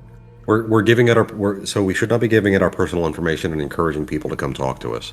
It's going to put a giant target on our back and tell people that we are the ones investigating, and that if anyone needs to be stopped to prevent this stuff from, getting stopped on their end, just go kill these guys. Like, they already probably know us, so it's not that Yeah, huge of a deal. But literally saying, hey, we're trying to take down the bad guys in a national newspaper that's going to be going out to everyone who's We in the are city. literally Including the bad least- guys. We are literally the least subtle party ever. Yeah. Everybody knows Yes. who we are, and Let's- everybody. I mean, the only reason people don't find out about us is when we leave no survivors. Well, the thing is, that We're- would be Lucy. you're right, but also any peasant who sees that shit goes immediately into the next tavern. Oh my god, guys, guess what I saw? You're right, but we don't need to be introducing ourselves to everyone who is possibly going to be influenced by our heroic abilities. Why fucking Like- not? I say bring it on, So perhaps this should be Coward. reminded, but coward. who was the one of the 2 to 3 members of the group who literally walked up to a gang lord, introduced yourselves, and pissed him off enough to be permanent to give him your blood and permanently tie yourself to him the first 20 minutes we were in Innsbruck or Lunabrook? That wasn't me. I'm Must be thinking of somebody else. Yeah, how could you be so crass as to forget that? Shaggy We don't have to- in defense. We don't have to completely remove our names from it, but saying that we should be the ones to talk to about every problem that's going wrong in the city is probably not the right way of going about it. We are like superheroes. We should be solving all these problems. We should. we are really bad I would superheroes. agree with you if you didn't judge Dread half of them. Well, no, most of them. Most of them. Not all of them, actually. I wouldn't want to have you guys rescue a cat from a tree because But- your solution would be to cut the tree down and have it fall into the neighbor's house. So you know how the smart Sherwin-Williams bullets, you only logo need like is like one. cover the earth. I feel like that's how we would solve every problem. So how about this? We have literally been deputized and are representatives of the Lunar Guard. We have this information And- because we worked with the Lunar Guard on this investigation and are able to clarify this in a way that makes it sound less incriminating of the beast folk.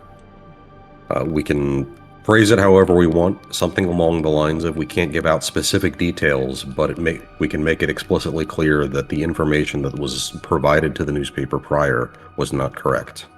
Yeah. And if we need to bribe this guy to do it or pay him some money to get him to, stop asking so many questions, then we can do that because we all have money. Most of us have money. But we he's shouldn't. asking for what information he's supposed to publish. Yeah. He He doesn't ask you for money. He just wants to make sure that you're not just some random dude coming in here making fucking claims that can't. Yeah, That no, wasn't, that wasn't a problem yesterday. Yeah, let's just. I think we should just tell most of the truth to this guy. Also, I still haven't Except recouped for- the cost from the party fund. That was all out of character, by the way. Yeah, I kind of figured. We probably don't want to involve that we were actually there because the Lunar Guard is actually protecting our identities in the paper. So Yeah, we could just say the Lunar Guard was there and things went wrong. Which they did. Alright. That's pretty much exactly what happened. it's not so bad. We just flip flop it back onto them and be like, sorry. Honestly, Daxius is okay with that. So you provide him information regarding the actual incident, including why it happened, that it was an attempt to knock off officers deputized by the local guard, investigating a drug scourge in Bridgefront. Mm-hmm. And that the beating of Gurugumesh was really an attempt by the Lunar Guard to... If Gurugumesh says flex- anything about his flex- beating, Vic is going to take him and put him out to pasture. Gurugumesh is not going to be talking about any of the things that was wronged against him, because Gurugumesh being wronged is what put us in this situation in the first place. I was trying to clarify the honest truth. It was a flexing of their power against Gurugumesh. You threaten the cop. I'm gonna beat the shit out of I Gurugumesh. didn't threaten anyone. Yeah, you did. You did! Threatened the fucking cop in their headquarters. Is there a window in this building somewhere? There are All I two did was windows. They are unfortunately at ground floor, though. All I did was play hardball with the guy, and he took it personally. By threatening him. I didn't threaten him. You know we have it Roll the tape. recorded, right? Okay. Are we going to also fix Giro's smear ad, Yeah, are you as going to it's do a called? retraction on that and say that the individual who provided this information it's a pathological liar? We could say that, Gurugumesh shouldn't have any input on this. yeah, He was suffering from a major concussion that's right. as opposed to a mild concussion. Don't worry about it. And A that was man Caused by came the in beast well folk. dressed and paid me to retract it, saying that the individual who came in was a brain-damaged fool who could not be trusted. That will be being printed tomorrow morning. I did write that right after I was beaten, so I think Gurugumesh would like to spin it in the sense that he was still in a state of delirium after being hit by the Lunar Guard. So, I mean, we could... Maybe don't, also say that it was because you were beat up by the Lunar Guard. Maybe just say that you were having mental issues due to a physical problem, and leave it at that. Yeah, maybe an intellectual disability. Let's say that. Yeah, Yeah. he Gurugumesh escaped from the psych ward and Gurugumesh got run over by the short bus. printing press. The shul bus? Does anyone notice that school buses have gotten longer though? Like I always remember riding the one Oh my god, the short one. Is that? Yeah, when I was riding the bus, there were only 5 or 6 rows. I guess schools are getting larger. Do not worry about that one. A well-dressed dwarven man came in here and paid to have a retraction penned, stating that the individual who provided the information was mentally deficient and not to be trusted. He escaped from the local sanitarium and Yeah. somehow managed to save up enough money to print articles about the police in the... He also included a sentence saying that if spotted, he is to be returned post haste to the Deep Gold family bank. Oh, so it's not who So- I thought it was. What? Wait. Like, Wait, so I- was that I- in character or was that joking like a around? piece That of was me fucking property? with you.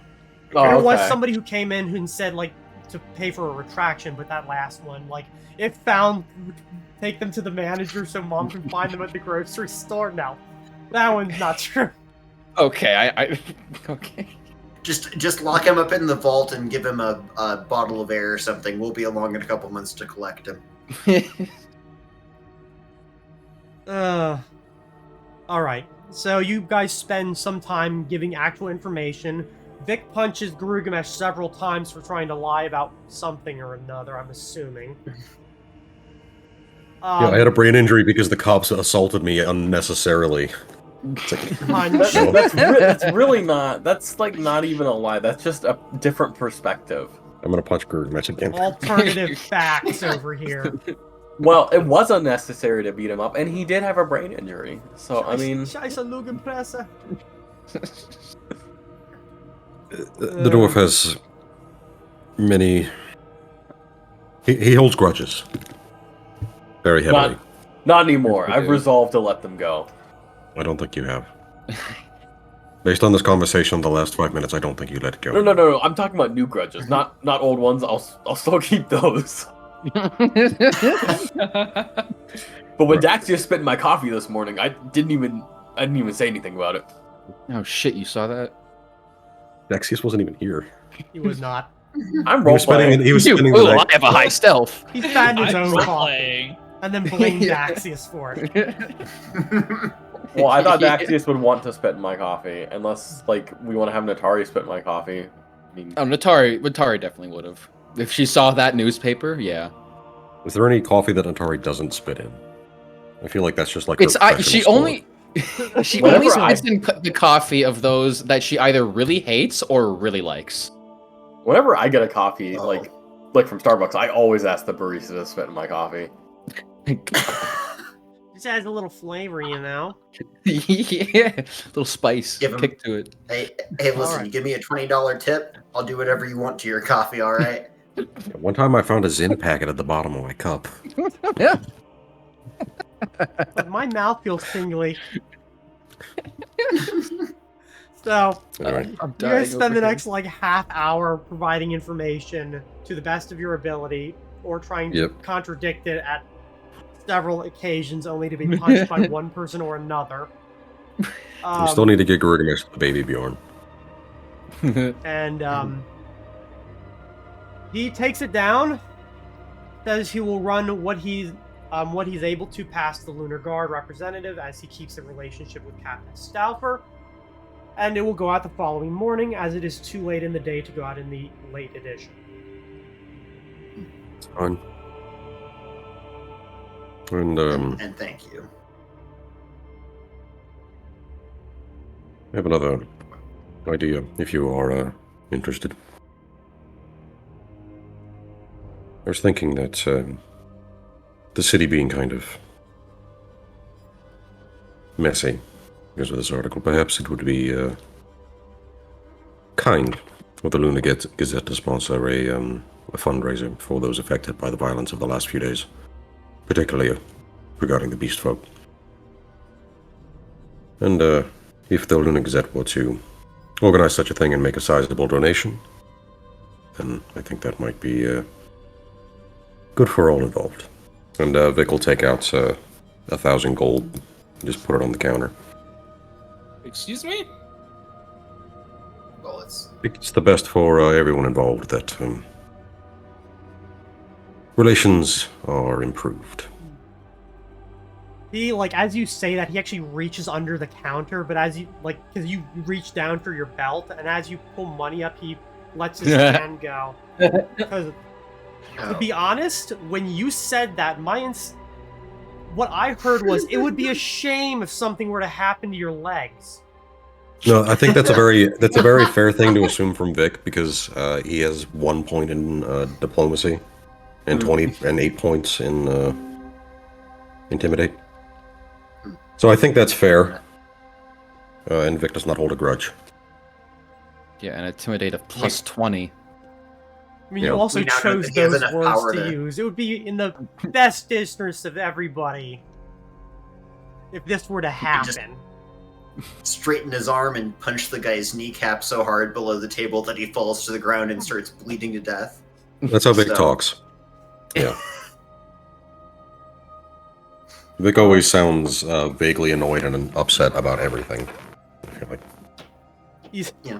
a mafia made man who's like 2 sentences away from killing everyone in this diner. Yep, All yeah. right. that's Vic for you. Got a little pouch with, I mean, I just took off 1,000 gold, but like you could say it's in silver or platinum, if whatever's easier. Yeah, he lets his hand go and like looks very visibly relieved. Like that's not even something you have to roll for. That one's very fucking plain. Yes, I'm pretty sure I can manage that. Right. And make sure this gets to the right people. That at least I can do. I don't think I need to, but I will run a use of Discern Lies on that just in case. He seems relieved that you guys are leaving. Yeah, I'll be the That's first valid. out the door. I'll be So- the second. Yeah, I assume I don't get the No. impression that he's just going to take the money and run. No. Okay. He's an actual like established business. He's not some dude who works out of a wagon and will leave town the next day Harold Hill style. You know, like someone might have done. Sir, do you have any printing presses that could fit into, like, say, the back of a Vardo? And with that, we'll take our leave. My I'll be God. honest, Gilgamesh, I highly Yeah. doubt it. He kind of waves, "Goodbye, please don't come back." Valid. If there's anyone who's affected, by the way, please send them our way. I can hopefully attend to them as best I can medically. Are there any portable printing presses in this universe? Probably not. Not that you know of. You'd have to like look into that. This is probably the only place where you've seen one. I don't know where your travels would have taken you. The dwarves probably do have like printing presses, but I don't see why your character would have ever bothered like going to see any of it. Don't we have that Oh. item that like lets you copy information from like a sheet of paper onto another sheet of paper? There's a There's cantrip like a- that does that. Yeah. Mhm. We'll just get Gilgamesh like 10 stones that all do that and a bunch of paper. So he just has to write the paper once, and then he can mass print them. Then he can write all the threats to whoever he wants and put all of your names on it so that there's receipts when they come No, around saying "We're gonna Gilgamesh fucking doesn't kill hold. you." He doesn't hold any more grudges. He doesn't do that. Well, he holds grudges. He doesn't make any new grudges. That's right. I Well- guess Etor could copy stuff down. It's also, business stuff, and you're gonna put, or like promoting yourself as like heroes, and you're gonna put all your names on it and hang it up on every fucking post in town. Yeah, local problem in your area? Contact us. Here's our address, postal number, our credit card, and the 3 funky numbers in the back. Here's samples of our blood and hair. I'm gonna make us a new poster that says strongest in Lunabrook, and it's gonna be like depictions of all of us, and ready. And then the bottom is just gonna say "ready for a challenge." Anytime, That is kinda anywhere. funny. I like that image, actually. It's pretty funny. I will say, having a printing press to carry with us would have been a great idea if we had taken the Vardo that had, the magically bigger space in it that I wanted to take. Makes me think of Right. the album cover to Grand Funk's "All the Girls in the World Beware."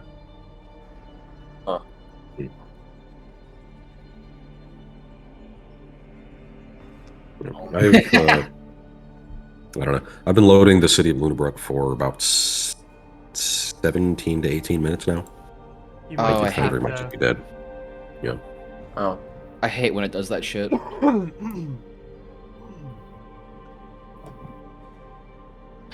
Well, we finally leave. We exit the door. Well, any more pressing business? I will look over in Sven's Printing direction. press business.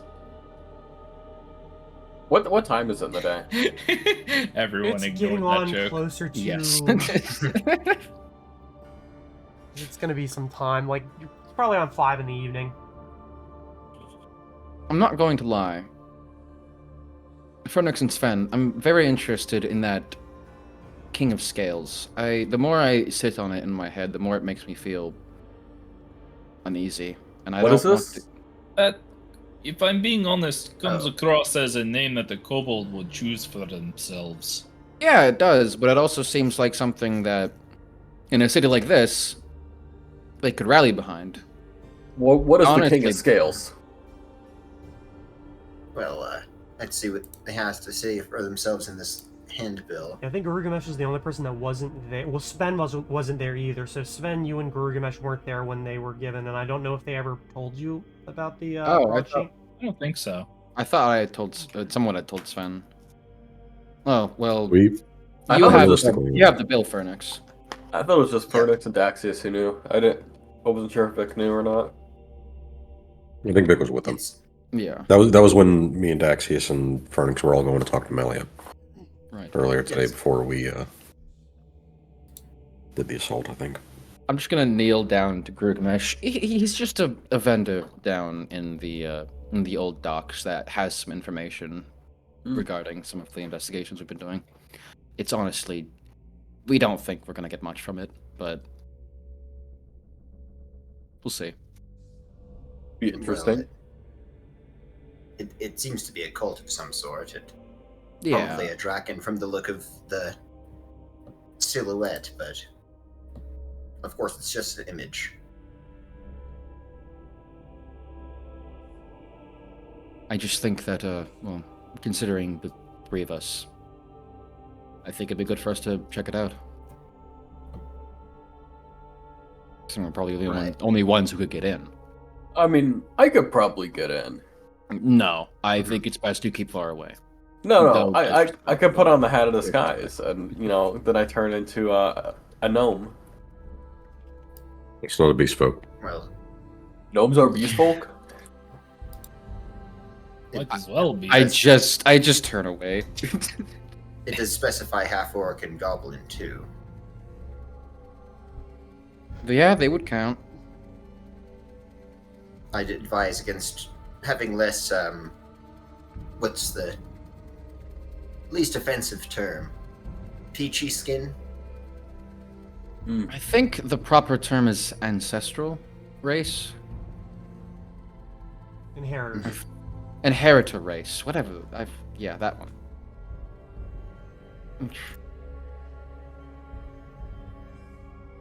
I don't really see as a way of myself getting down there.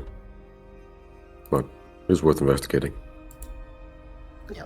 I'll give out the handbill to anyone who wants to look at it too.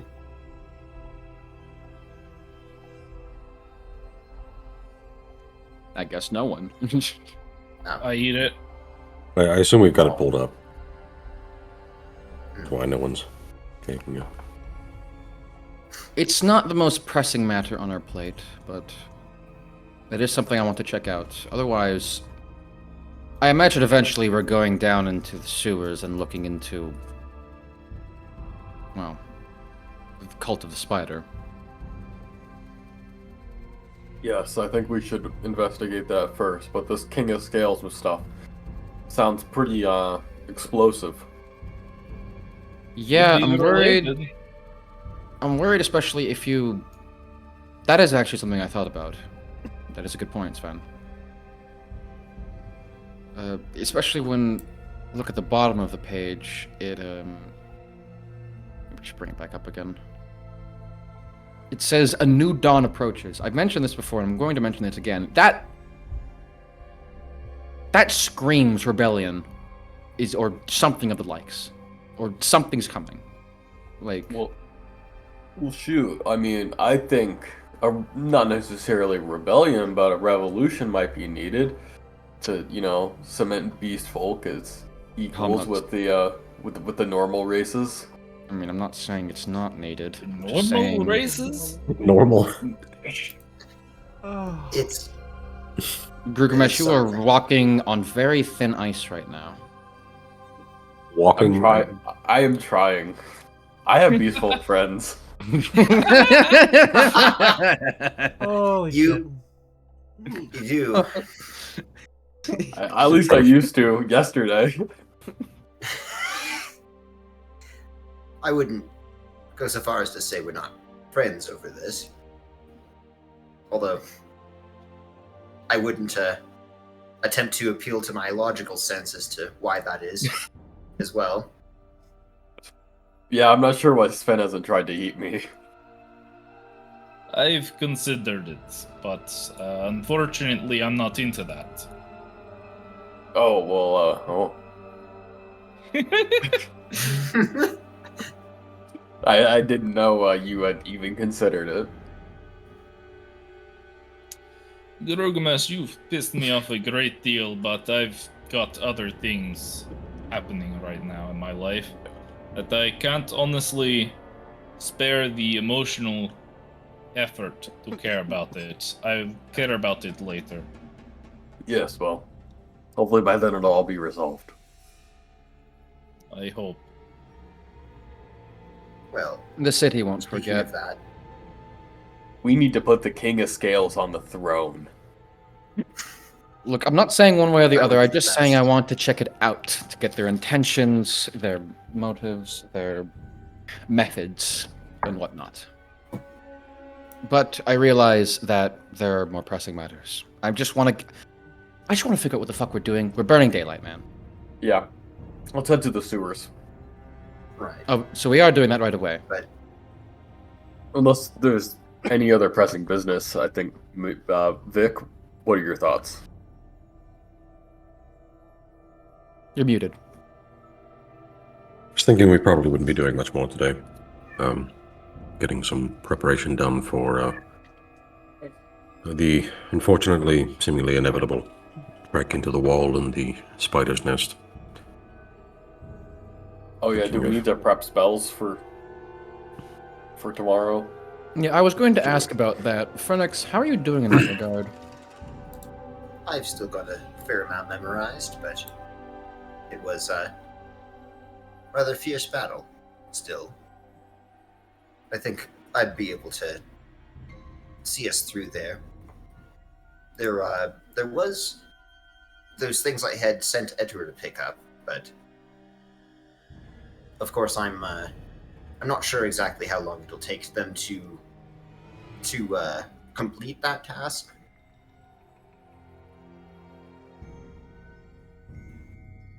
That is You it. also- Yes. I think I'd be good. You were saying, Vic?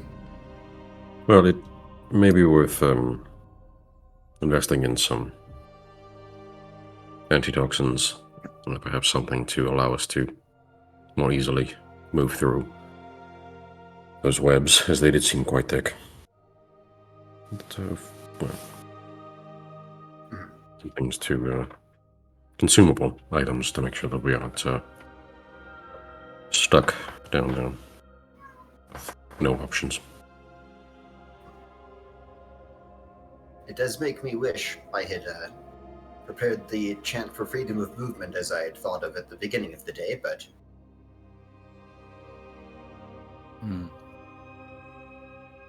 Well, if... I'm going to be honest. These cultists have begun to really worry me. I mentioned before, but when we first started investigating this, I didn't think they were anything but amateurs. But everything points to these guys being dangerous. I think if we're going to go into this, we should be prepared for the worst. That's just my recommendation. I think So- that's a reasonable thing to suggest. What is the worst, though? The worst case, all of us dying.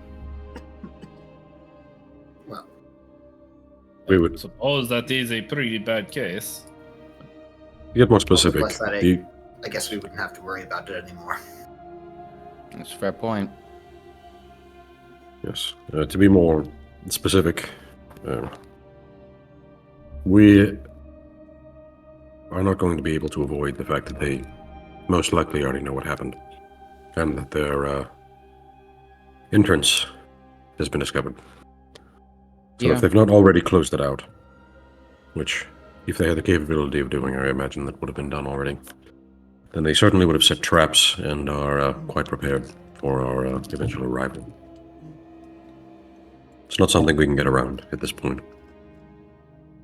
So, being prepared and with the assumption of the theme holding true, spiders, webs, and poisons, spending some time getting some potions, antitoxins, curatives together, as well as perhaps some equipment that's more conducive for engineering, as I imagine will probably end up under the walls for sure, and under the ground more than likely. More than likely. More than likely. They probably already know by now, you're right. I don't think there's anything we can... I think they're waiting for us at this point.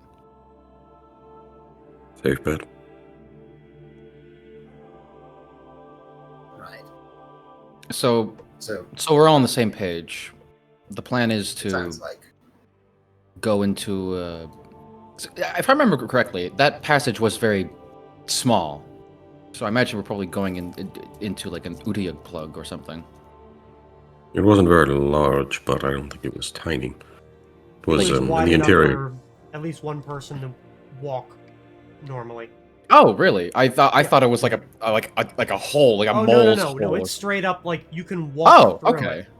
Okay, then. Yeah. Yeah. All right.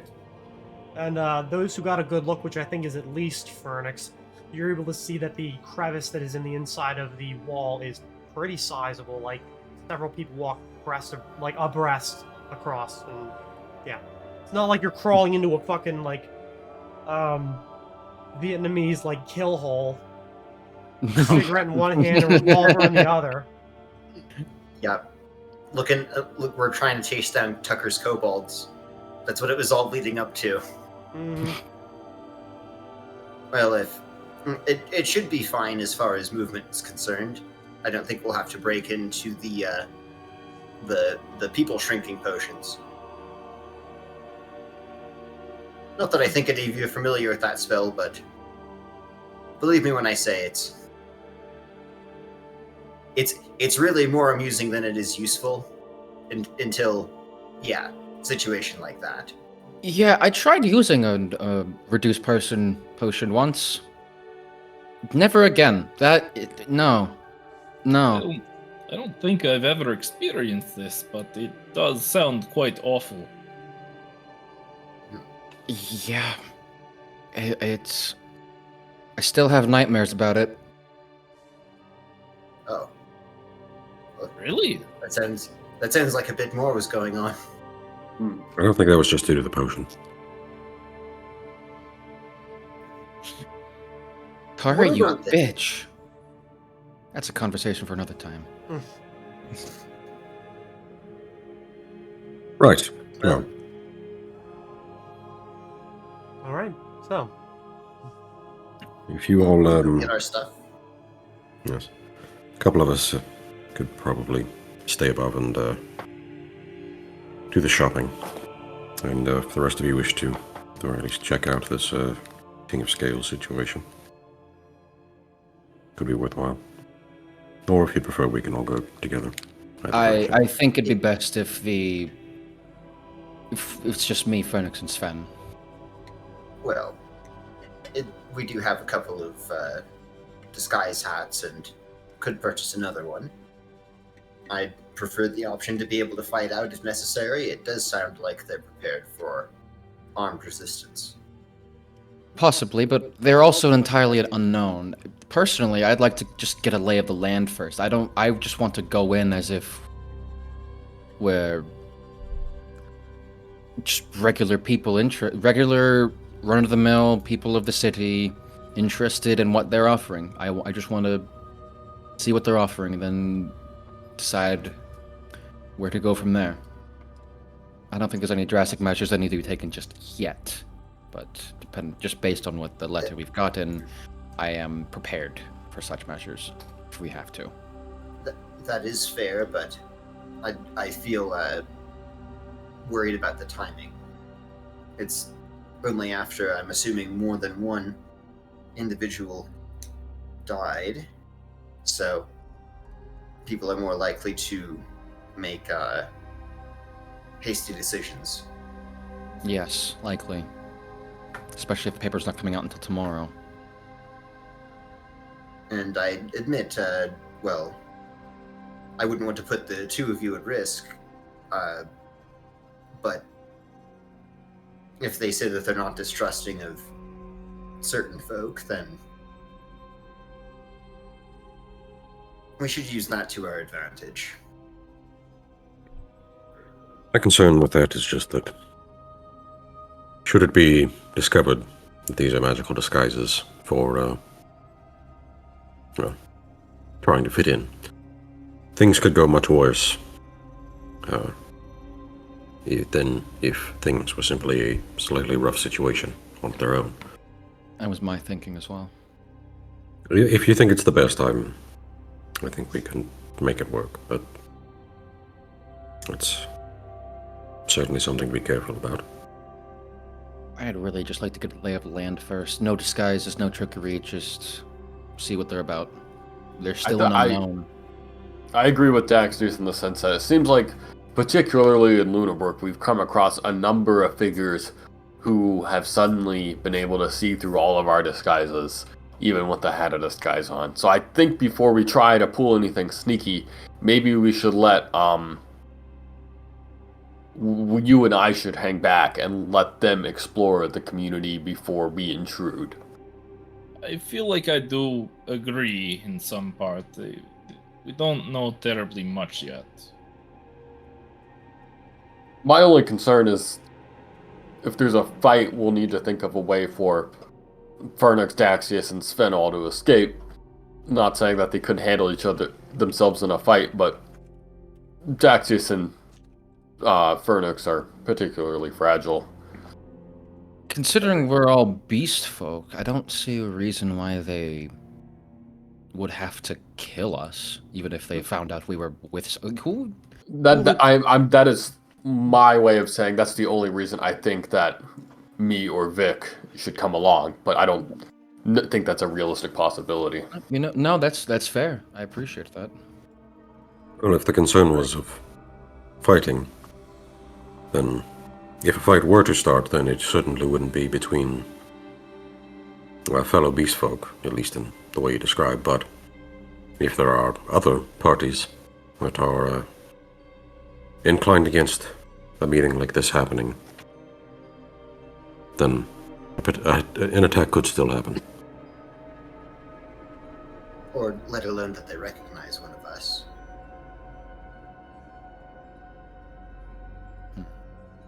I have noticed that some of the beast folk are very good enough at what they do, and we've had eyes on us already. They could recognize us, but there's also a lot of faces in this city, and I don't think most of them could be fucked. They just want to have a decent life at the end of the day. And I don't know what I'm trying to say. I don't think that a fight's gonna break out between us three and them. I think we should be fine for just some reconnaissance. Certainly. Well, we'll do our best to have some sort of an escape plan anyway, just in case.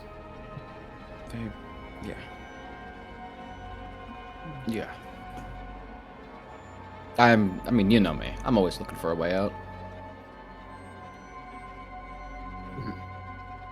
Just don't let Sven get any civilians on his way out. Too soon. Too soon? Oh. but Not really a tone that I Sven, would equate yeah, with Sven- a joke. Sven looks a bit sour at that. Sorry, buddy.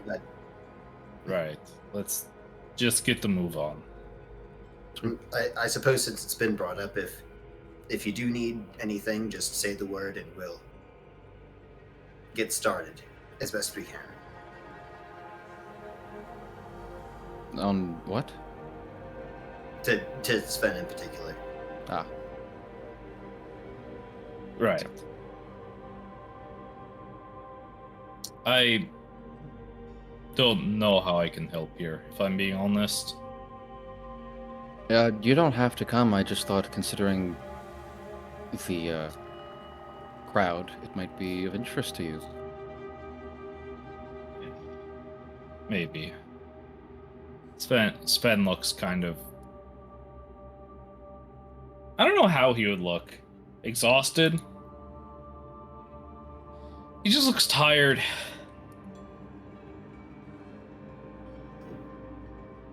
Sven, I can't force you to be anywhere, especially in a time like this for you. But I'll try my best where I'm needed, I suppose. you sure? Where should I be? What I don't know. I'm Fine, tempted just to go to the bar and drink while you all do this. I get it. If that's what you want to do, I won't stop you, but wouldn't be lying if I did say that your persuasive skills could be useful, and, well, I always appreciate a third opinion. Well, to have you there, but this is a rough time, so do what you wish. Right.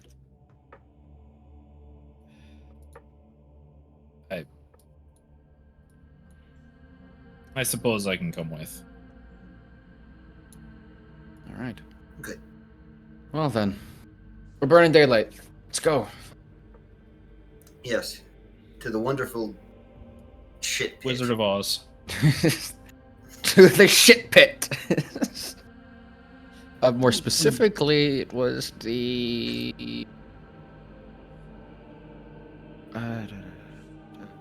Greenmoss Alehouse in Wallsend. Wall's End. Where's Wall's End? Oh.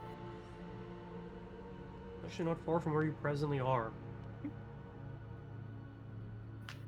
I'm gonna trail behind as not to be seen, but just so I can be in the vicinity in case of things. Fair. Okay, so who's going where?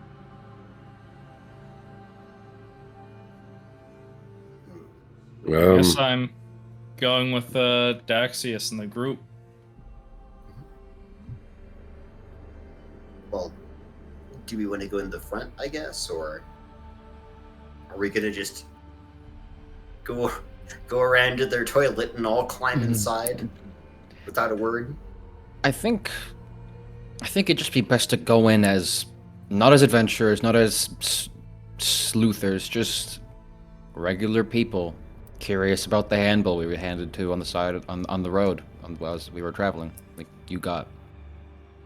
Maybe Sven shouldn't bring his armor? I feel like if we brought flashy armor and weapons, that might give the wrong idea. Could give exactly the idea they want. We don't know. True. How is that looked upon? Is it more like is it très fashionable to have the armor and weapons out, or is that not so good? I believe we're asking God. For Gray. Yeah, I think the implication is that he's saying that maybe you shouldn't be dressed in a way that might suggest you are coming in to make trouble. I'm assuming was the suggestion. Oh. Or they might get a little apprehensive That's fair. at seeing, people with strong weapons and strong armor. All right, and all of us are spellcasters. We can handle our own if that comes to that. And if we have to get out, I have ways to keep us invisible. So, all right, yeah. Maybe leave your armor with Garugamesh. Or Yeah, I can take it. Just put it in the bag of holding. Yeah. Ooh, Sven, your armor is body temperature. Oh. Oh, I don't like that. You mean you don't like it when you go into the latrine and the seat is the same temperature as you? You know what? You got me there. I do love that. Where he's always Starts sneaking off to go pulling- sit on different toilets. pulling Sven's hair off of his armor and then just rubbing it on his face and into his beard.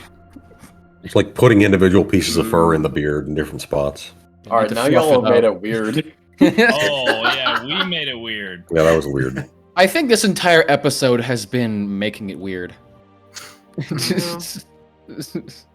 It's only weird if you guys make it weird. Can we have that be the title, making it weird? Making it Might weird. be, yeah. Yeah. It's the Dale Earnhardt tribute stream. Okay. all we need now is to mention Christian. Christian? Yeah. Yep. It is, I guess. there Brought it up is. Daniel Larson earlier, So, you know, Yeah. gotta round it out. which I actually meant to say Joshua Block instead of Daniel Larson. Got to have the Trinity. So, the three of you are definitely going down there. Garugamesh, you said you're following behind. Vic, what are you doing? I mean, I assumed that we were splitting up so that some people could go shopping, but Yeah, that If- was my thought, and that's why I asked, like, where's everybody going? Because I'm like, Oh, well, I mean, Vic, you could go shopping. where is this place? Are there any just like apothecaries or anything in the immediate area that we could just like search around for and then just stop back by? yeah, you can find an apothecary pretty easily. Things Yeah, like that I'm not going to put on a map, but yeah, you can find something like that. Yeah, I'm gonna buy some potions, but Potions, it'll Dad. all be out of books, so we Yeah, don't have to roleplay low that. price, it's fine. Whatever you want to buy, you know the price.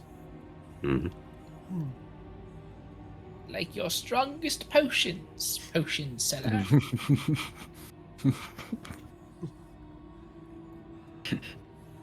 So, the three of you, with Garugamesh trailing a good 50 feet behind, walk down through Wall's End looking for the alehouse. You're told by at least one person that it is along the exterior wall. You actually find it. Yeah. It's a kind of like middle end where it's like definitely working class. Well kept, but not fancy. Sizable. And definitely patronized by a better mixture of races and colors than a lot of other places that you've seen here in town.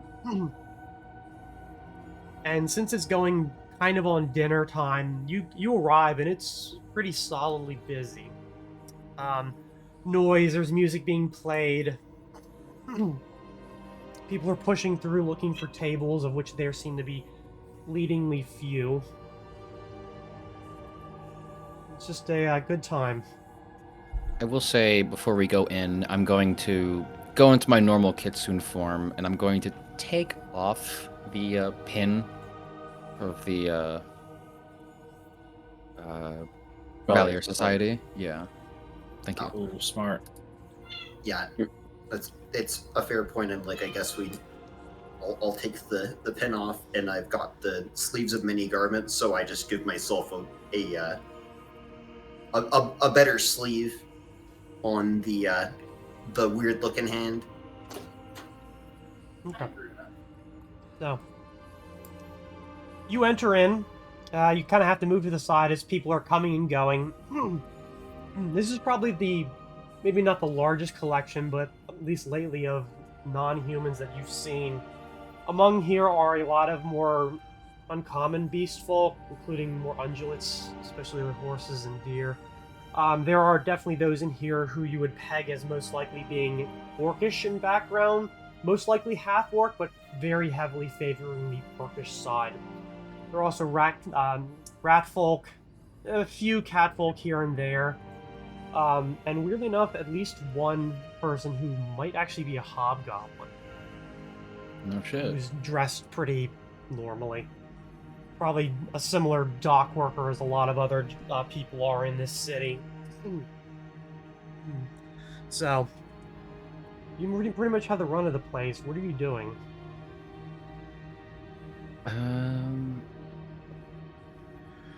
Well, we need to find a acolyte of the King of Scales and tell him a code phrase. Oh, I say this in hushed whispers. We could just ask around. I don't want to be too... Well, this is a pretty open place. More diverse than anywhere else I've seen in this shithole of a city. Yeah, it couldn't hurt. You're a friendly face, Sven. Work your magic. Oh. Uh-oh. You're making me roleplay? Ugh. I hate roleplaying. Oh my god, I'm so sorry you're doing roleplay in a role-playing game. Fuck you, dude. Okay. I want to find a kobold. Wait, no, hold on. Oh wait, the hobgoblins. Oh wait, hold on. I know goblin. Oh. I've recently learned it. Okay, Gray. Tell me about the hobgoblin. His fur is like redder in color, like almost like a rusty copper. It seems to be relatively well groomed. He is dressed in day clothes, a tunic and breeches. Has a hat on that most likely indicates that he's a dock worker of some kind, stevedore. He's sitting at a table talking with some other people, just kind of, talking, nodding as the other people are drinking and eating. You can't really tell what they're talking about, but it seems to be pretty animated. I guess I'll just hover near him and wait for a good opportunity to talk to him, if one presents itself. Eventually, the two people that he's talking to, which are a Rougarou who has kind of a silvery or grayer coat to him or her. They're definitely on the thinner, smaller side. And the catfolk that they were sitting with end up seeming to reach some sort of a conclusion and then standing up before turning to leave. They kind of shoulder past you guys because there's not a lot of room, walking room in here. Leaving the hobgoblin alone, you see he kind of takes in something, slides it off the table and into his lap, and then puts it away into a bag that seems that is tucked alongside the chair.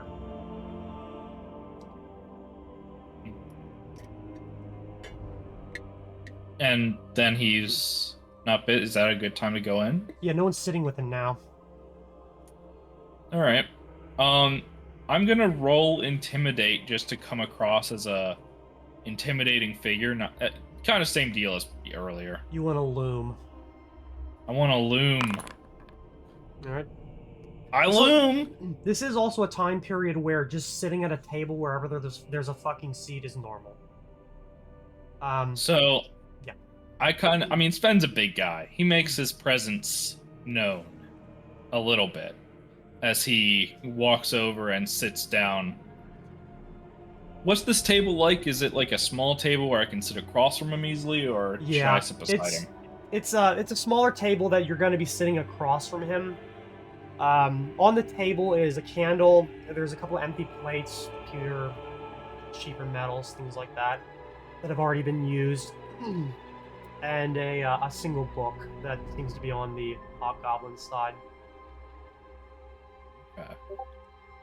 I'm gonna sit down at the table in the same way that I imagine heavy weapons guy from TF2 would, where it's just like, puts all his weight into the sitting, where it's like, you notice when he sits down across from you. Because of the smell. The I hobgoblin. am heavy cat guy, and this is my cat. Was also named Sasha. Yes. Yeah. Oh, did we? Someone goes to pet her, and he looks over afterwards. Who touched Sasha? Oh my god! Sasha does have the same name! That's brilliant. Holy shit. I love that you never noticed that. I've never noticed it! I never noticed it. That's. This is Sasha. Wait, to clarify though, do we have Sasha with us? No. Okay.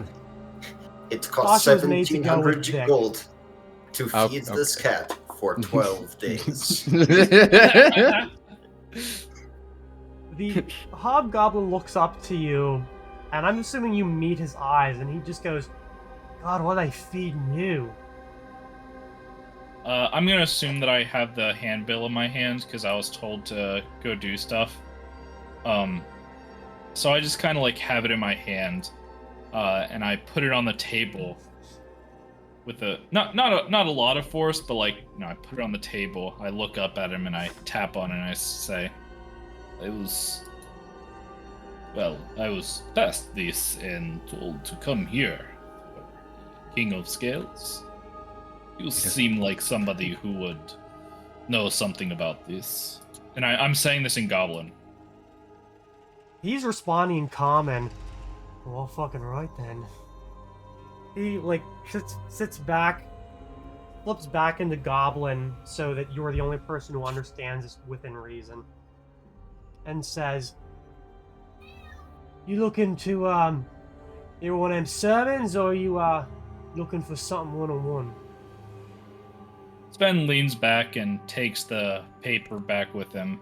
He says, I'm not quite sure.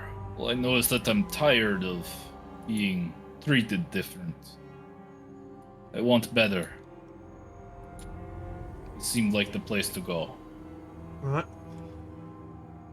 Well, if you ain't sold, his, Errol's gonna be doing a little speech later tonight. Savvy? Something interesting? Sounds I'm interested. Right then. One little buffet. We'll take and pick. Back at 11 and, we'll send you on your way. There's a slight pause as Sven looks back to the paper and he says, You wouldn't happen to be employing mercenaries, would you? Or this place. In truth, I don't know if you're anyone of importance, but do you know anyone who might? No? If we's, hiring out for mercenaries? Are we's hiring it, or are we's doing the hiring? Is there work for people like me? Something tells me it will be. Eventually. As long as you can teach somebody how to hold a sword with the pointy end on the other side. It's definitely at least good. Ben snaps and he says, I suppose I could.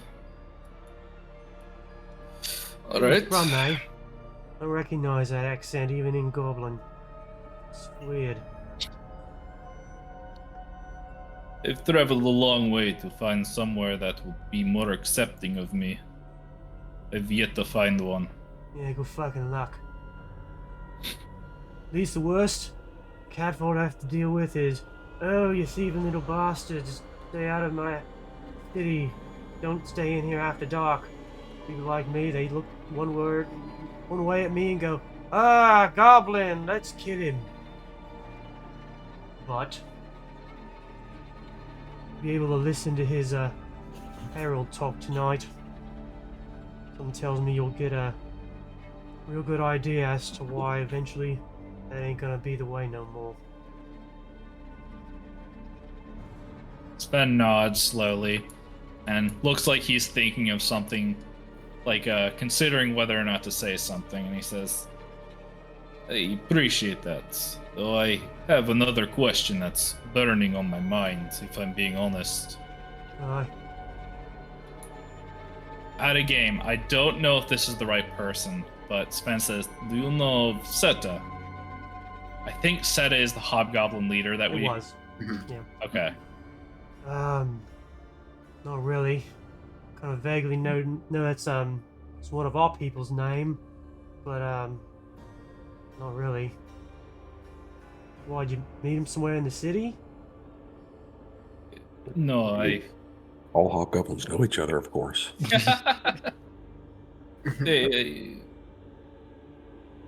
I was trying to find them, but I missed them. I thought they were coming this way. Different business. Alright, well if they come in, I'll tell them a 7-foot tall tiger cat folks looking for them. Thank you. Alright. And I guess I'll stand up. I think I got the information we wanted. Right? Was there anything else? We're gonna come back at 11 and find everything we need to know. Yeah. Yeah. Shining light of his silver scales. I just resaw that. So I guess- yeah, they did say that. Oh, yeah. I forgot about that. I That's hit the code. the Oh, that's the handle code up, phrase. And I read everything around that, Oh. but it does also say tell um, his acolyte that you okay. want that. Sven Yeah. stands up and then looks back to the hobgoblin and says, "One more thing. Do you know who the acolyte is?" The acolyte? Is Um, Harold? The handbill talks of an acolyte. Alright, yeah, that'd be his Harold. His name's Azza. You'll see him tonight.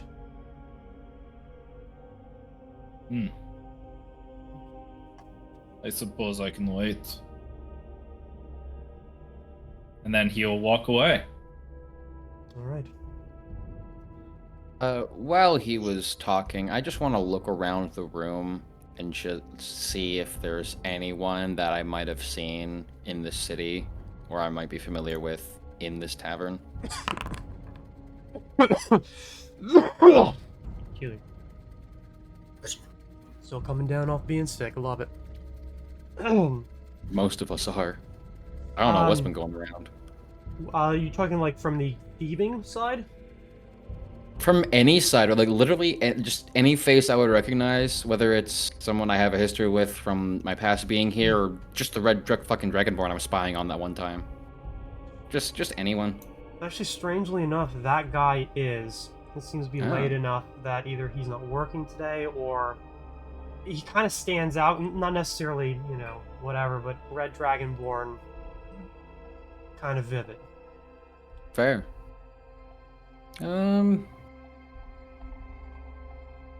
Yeah, while Sven's talking, I'll approach this guy.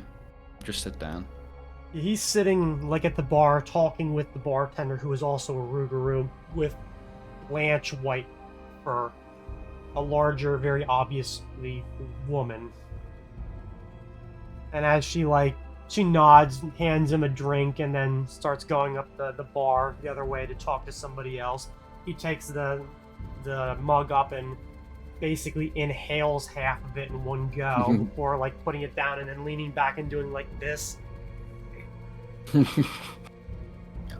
Whiskey. probably take a seat further away at the bar. The woman just kind of nods and then goes to serve someone else first who had been speaking with her, and eventually gets back around to you, pouring you a finger of whiskey from a pretty simple looking bottle. I'll sip it a little bit, swirl it. It's okay. It's not swill, but it's not like something you'd find in a noble's manor. Right. I'm used to that. That's just what I like. I'll just kind of lean over a little subtly and just seek the shining light of his silver scales and the comfort of brothers and sisters long lost. Just look at the Dragonborn. He kind of like side eyes you a little bit and says, "Oh yeah, that's at least it comes to the right place. I sure hope so. What's brought you here exactly?" Well, I got this handbill, and I was interested, as you know. Right. Truth be told, I'd like a second opinion. What do you think of all this? I'm quite new to town, to be honest, and I'm not familiar with the climate. Well, truth be told, this hasn't been going on super long either. I heard his herald's words maybe a couple weeks ago. Anna was disbelieving at first, and shit like that come out the mouth of a kobold, but No what? as soon as he showed me his face, You're then I dead. fucking believed.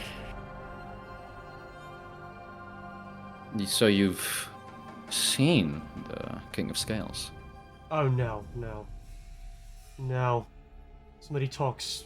Whoever the King of Scales is seems to talk through him one way or another. Something with his eye.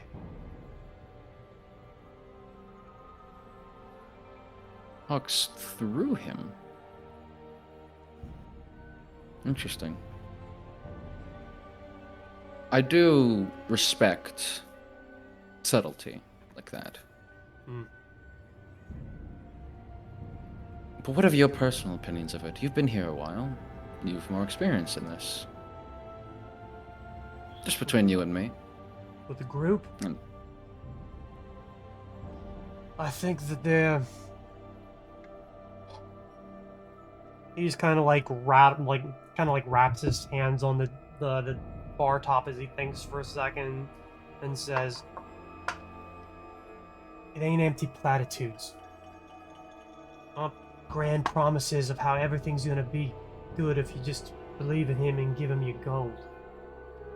The promises of magically fixing everything. It's if you come here, you're gonna actually do shit. You actually have to learn things and better yourself." That is, well, why I was asking. That's, to be honest, what I was worried about. Too many soothsayers trying to convince me of their way that I've been... Learn to be wary and get second opinions. You know, you'd be shocked because a lot of people, even among, the non-apes, there's a lot of people are just looking for comfort to be told that everything's gonna be okay. You still give a shit one way or the other. He's probably gonna be doing another talk tonight at 11. Come back here and they'll take you on your way. Wouldn't be shocked if some people just leave and don't care. They just want to be told, "Oh, Daddy's got you. Everything be okay." Sometimes that's enough for people, but not for me.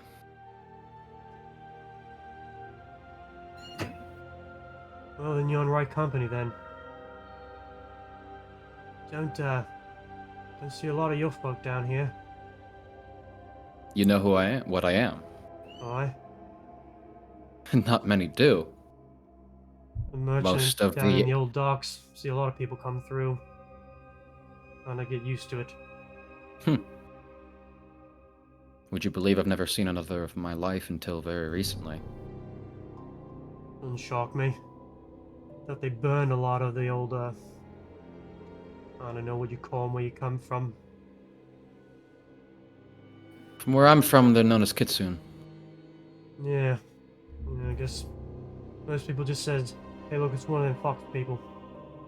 Yeah. At this point, a lot of us just think of us as myths. Yeah. think I saw kind of someone else like in the that. city here. It's kind of odd. Say again? I think I saw another one here in the city. Kind of odd. Well, I'd love to find them if I could, Yeah, well, but that's a miss. Hey, most people go through their whole fucking life and never see Rougarou. I hadn't until a few days ago, actually. I'll just reach out a hand, shake the bartender's hand. You shake the whole bartender. Yeah. She shakes it, and her grip is pretty fucking strong. Like, she's built. Not as strong as Gilgamesh is. I've learned. And she just moves on and says, yeah, he just he, like kind of nods at her and says, there's a couple of me in the city. Don't fuck with them. Raised in warrior societies. Oh, I won't. The last persons I want to piss off. Intimidating as all hell. Yeah, you'd be surprised. You know, I once watched a human merchant try to pet one. She bit 3 of his fingers off. It's the greatest day of Oh, my I life. would have paid to see that. You know, you'd be surprised how much that happens where I come from. Yeah. Yeah. I've gotten used to a bunch of little human babies saying, hey, look, there's a dragon. Fucking exhausting. Yeah. At least you don't have fur. The little kids like to rip and peel at that shit. Yeah. Oh, Little God. bastards. Fucking hurts. Well. Well, you gotta wear pants and long sleeve shirts so they have nothing to grab. Yeah, when you can afford it. Yeah, well. I don't know. Things might change, things might not. All I know is that, it might get real bad real fucking fast. You didn't happen to catch the paper this morning, did you? I did. Yeah, a fella got Yeah. hanged over in the old docks this morning. Fuck. And Bullfolk got cornered by a bunch of stevedores and they strung him up on a wash line.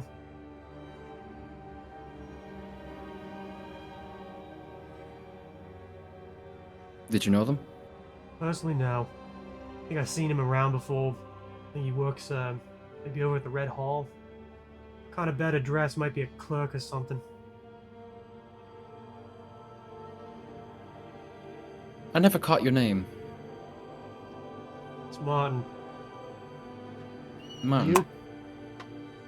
Inara. Alright. I was raised here, so I got me a human name. Sorry, my brain already forgot it before I could write it down. You said it Martin. was Martin. Martin. My brain went to Michael for some reason.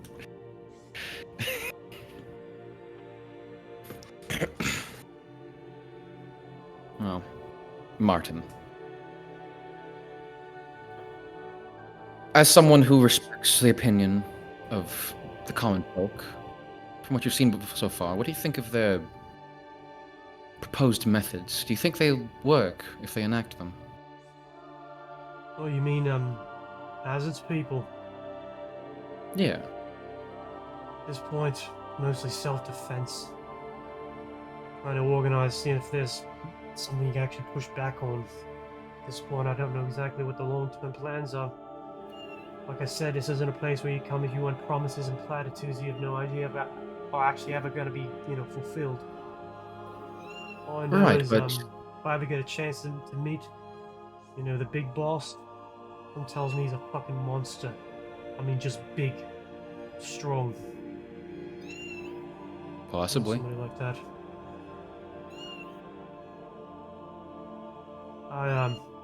You didn't hear this from me, but I've heard rumors that ain't no dragonborn, that he's a polymorph dragon.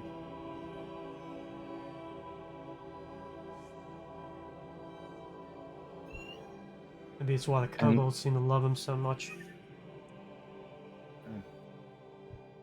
Historically, they have bowed down to dragons. And I mean historically. Yeah, and theoretically we were made by him to be their warriors. Who fucking knows if that was true? Yeah, well, don't believe everything you read and hear.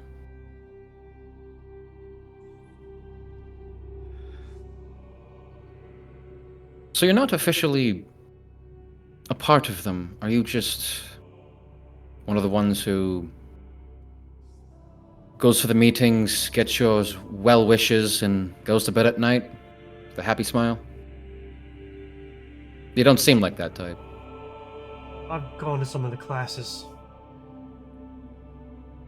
Never really held a weapon in my life. Never needed to. Getting decent enough that I can actually thrust a spear and have it come in one side and out the other. Something at least. That's the bare minimum you need. I know they've been talking about actually setting up neighborhood watches, offering real protection. Maybe fighting the guards. Take our turf, force them back onto their own.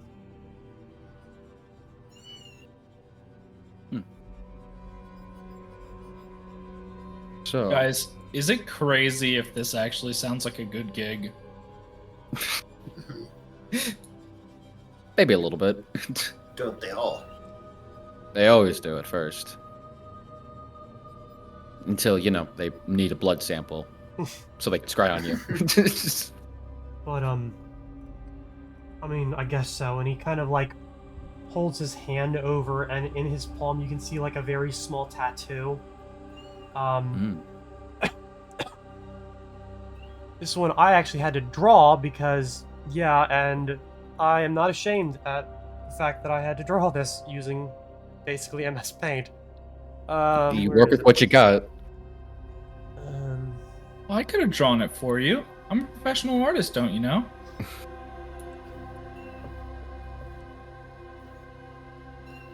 Just configuring the ownership. Oh, it's in Foundry. Yep, it's in Foundry. I was looking for it in Discord. For those on the stream, it is what appears to be a very reptilian or draconic eye with a slit. In the center is two triangles that meet at the center horizontally, blue on one side and gold on the other. Oh. Ah. How do I see that? Is it under the documents? It's under player documents. It's called King of Scales symbol. It's right under King of Scales handbill.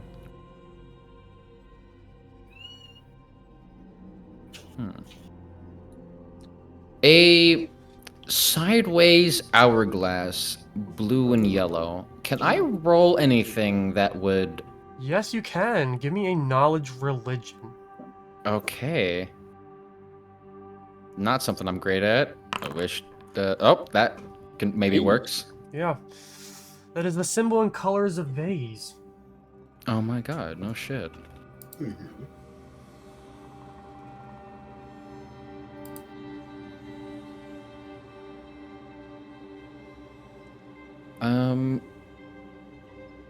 I just give a look to Fernix. I don't know if they can hear anything that's going on. Just a I don't know what glance. he's doing. Well, I said I was sitting down at the bar not too far away, but... Okay, then... give me a perception check. Not a high check, but you can always roll a 1. Because that was...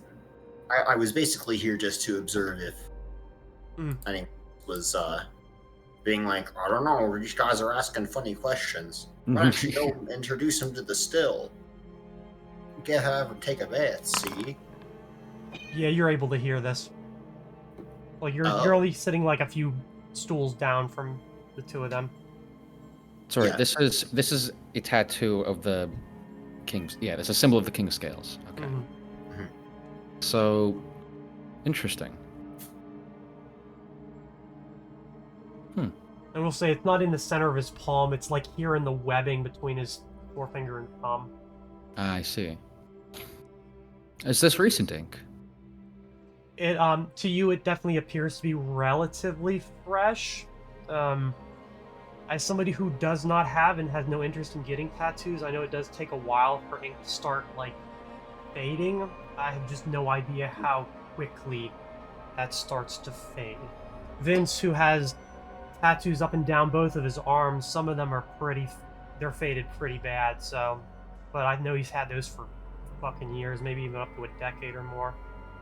I know that if it's a few a week, or if it's a week, because I actually had a roommate who got a tattoo like half a month ago, and they had like some like transparent like cloth over it. It was very tender, like Oh. hurt to the touch. Yeah, Red. no, this isn't that fresh. Okay. Yeah. So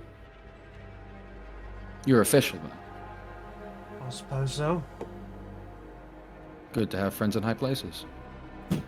Sometimes. This has been a very good conversation. After the meeting, I'd like to talk more. Well, you're in the right place. Well, I have some time to kill until then, but this has been very insightful. Thank you. Alright, just keep safe. You as well. Oh, bartender. Another drink for my friend here, on me. I'll put down some coins. Alright, yeah. She How wanders much down would that past be? you. How much would that be? Like a silver or gold? Like, I mean, for like whiskey, it's like a silver. Okay, yeah. Yeah, you're not And paying then, that much money. Alright, I'll just, at that point, seeing that Sven is done, and I don't know if Pharynx is doing anything. Is Pharynx doing anything? No, Yeah. I was mainly coming in to your support, y'all, and you got the questions we were coming in here to figure out asked. So Yeah. Alright, I'll just walk it was, out. you know, mainly if there was any other interesting chatter going on, but Probably once that conversation started, that was the interesting chatter you wanted to listen to. So yeah, I'll leave maybe like 5-10 minutes afterwards and just pay my tab for the ale or whatever. Okay. Alright. And with that, I think we're gonna go on a break for just a little bit. Be back in maybe like 10-15-ish minutes. Yeah. Sounds good. Oh yeah. Alright. Then I guess we will catch you guys afterwards. See you later. See you in a bit. Have a good one. Bye.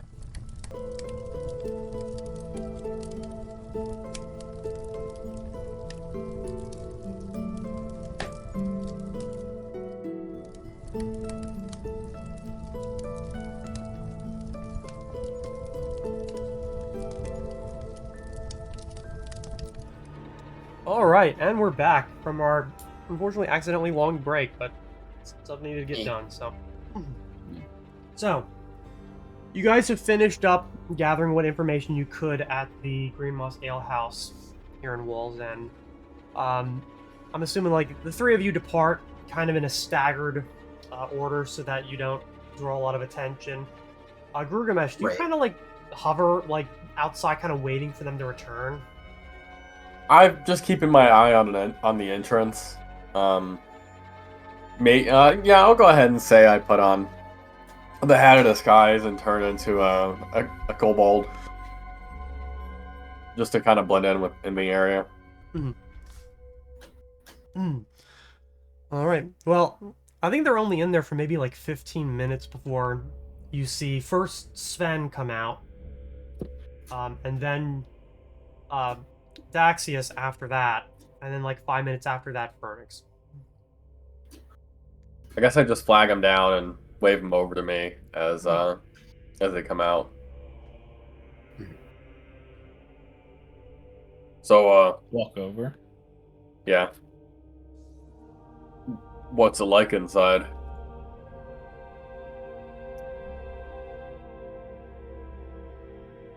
Don't everyone talk at once. How best to describe it? Well, Sven, why don't you go first? Why don't you go first? Do you not remember? I definitely. No. It's kind of low-key racist in there. I'm not going to lie. Oh, like, Yeah. like against Yeah. other Yeah. beast folk? No. No, No. the opposite. Oh, Still racist, but But the good kind. like the punching up Okay. kind. I don't think there's a good kind of racism. Well, when you're a kobold, unfortunately, a lot of it's punching up.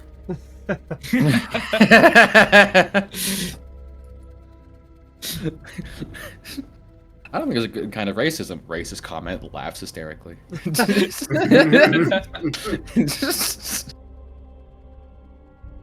Well, I guess someone's gonna go first. The person I talked to was, they'd been in with the group for about a week now.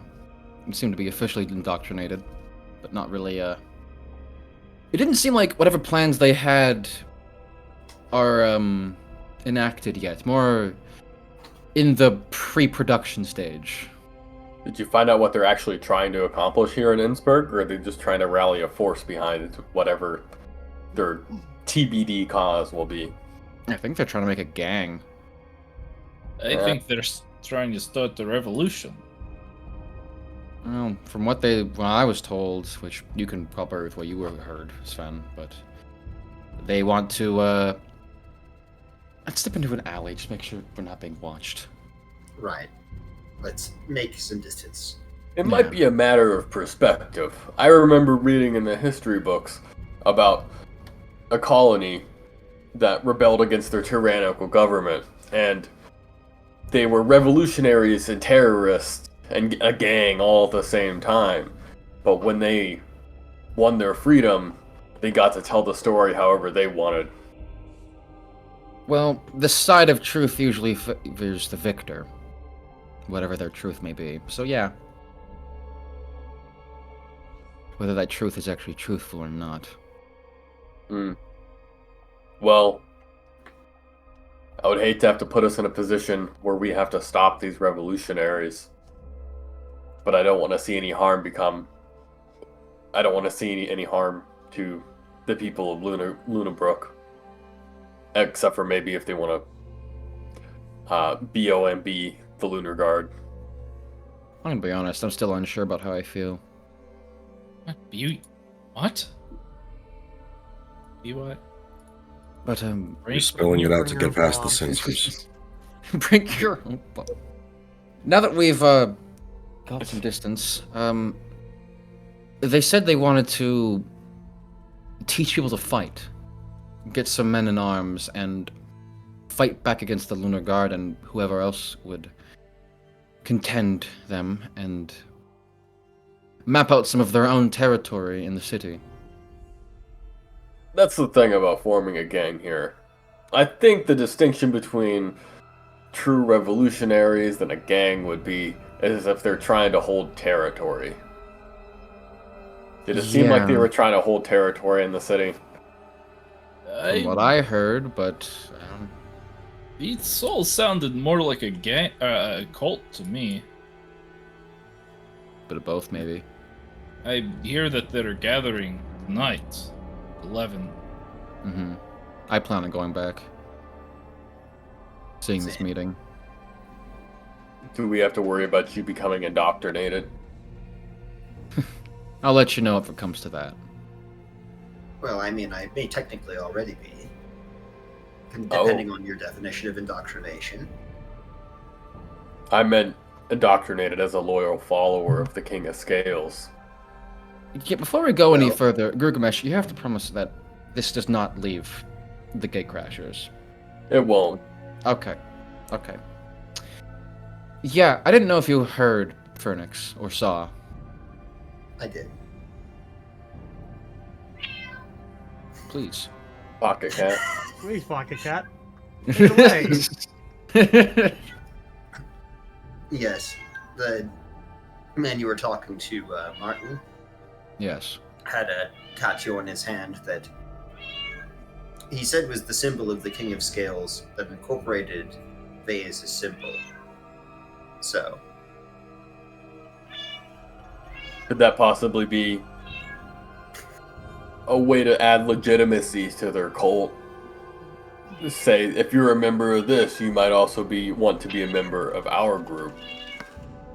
Like Similar- an Amazon recommendation. I was thinking more along the. I don't know how to describe this end game. I was thinking more along the lines of how the Catholic Church incorporated pagan holidays. mhm. Hold Co-op. So- on, don't say that too loudly. You'll upset some of them. I'm Yeah. I'm not Catholic, but I was raised Catholic. Basically And that's not- co-opting other religions, practices, Yeah. and holidays. Why do you think Easter is the mascot for Easter is a bunny? It's because it's a spring fertility holiday, and what do rabbits do? Yeah. Yeah. They No, fuck. I know. I'm just saying a lot of Catholics don't like hearing that they have a You lot know of what? pagan traditions. You know what? Facts don't care Yeah. about your feelings. True. Preach it, Just- brother. Just keep pointing back to more and more stuff like the Molochs and all that. They feed their babies to fire. It's not because we want to go and raid them for all of their nice gold and other stuff that we don't have here in Greece. And I remember I read a book from an early Spanish explorer talking about the cannibalism practices of the Brazilian tribe, the Amazonian tribes or something. I don't remember what it was, but it was meant to represent how, because the way they described it, it was the ritualistic cannibalism was never a problem until later on in history, where they co-opted it so that way they could use it against this group of people and to place them. Gilgamesh, your nose is bleeding again. Oh. Actually, I had to look in the camera. I thought I was.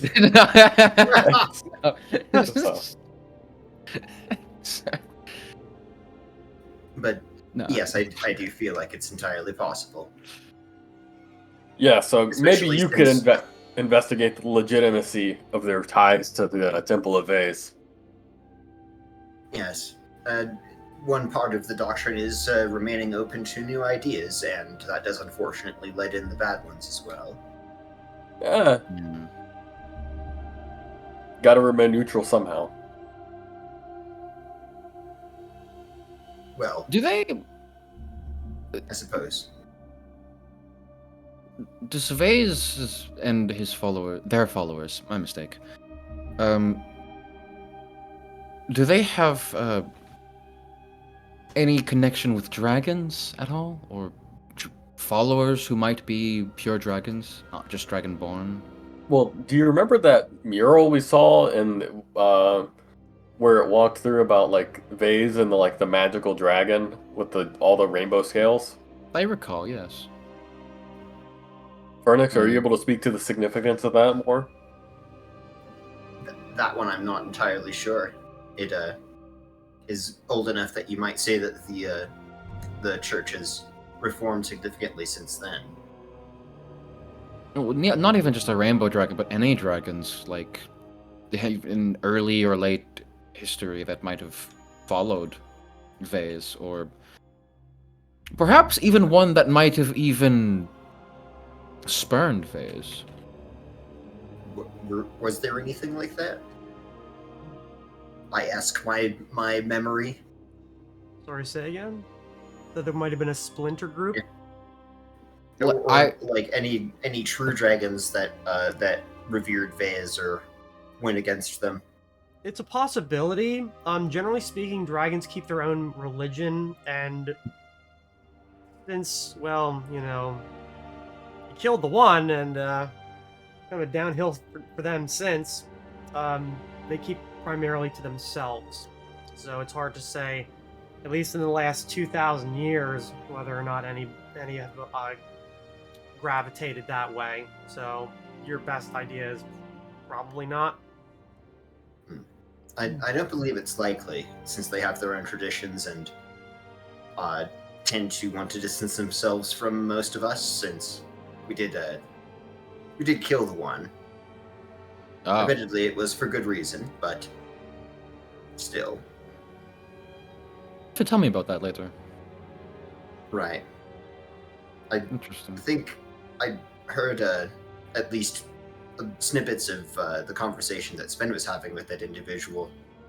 If this cult is being led by a polymorph dragon, it would certainly be one of the first times that we've heard of one doing such a thing. I And just hope that's not true. I do appreciate you bringing my mind to that, because then it calls into the context of why such an individual would care to do this in the first place. Well, again, this was only a rumor. It might not be a dragon, but it could also be an entity in disguise.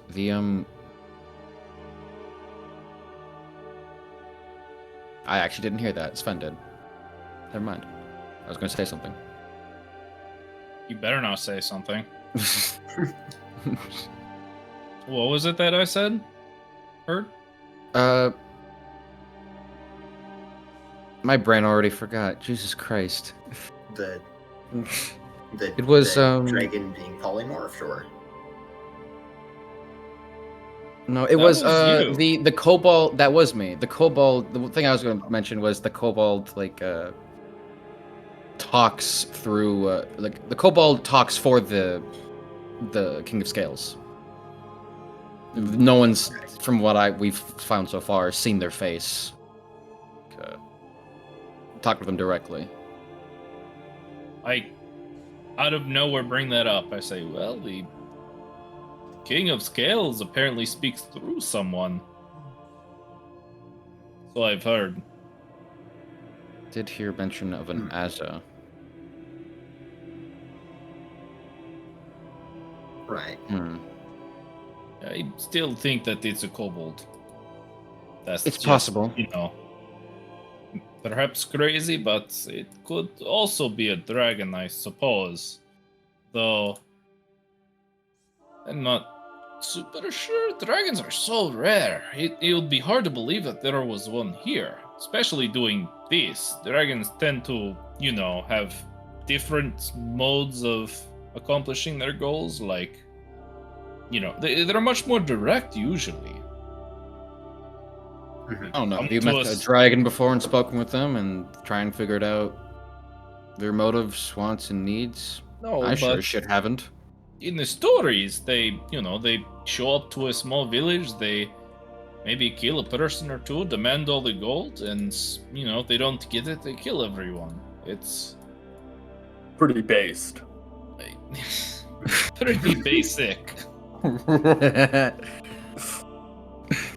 Based on Well, Martin actually reminded me of something I believe quite deeply that I actually shared with him. Not to believe everything you see and hear, nothing goes with stories, especially the ones you and everyone else has heard. What I'm trying to say is we don't know. This could be a dragon, but I'm gonna be honest, I kind of want to put that theory on the wayside now. That's a rumor. I don't think it's a dragon. I'm gonna be honest. I think you might be right, Sven. I mean, I can't see a we reason why should- they would be here. We should consider the possibility, but I I don't agree. think it's terribly likely. Yeah. dragons are able to polymorph, but also particularly powerful spellcasters and quite a number of other things. Rumors have a hint of truth to them, though. A hint. Maybe whatever. I mean, I suspected this from the beginning, I won't lie. As someone who does this quite frequently, but. King of Scales probably isn't who they claim to be. It's not likely. Their pamphlet did seem a bit embellished.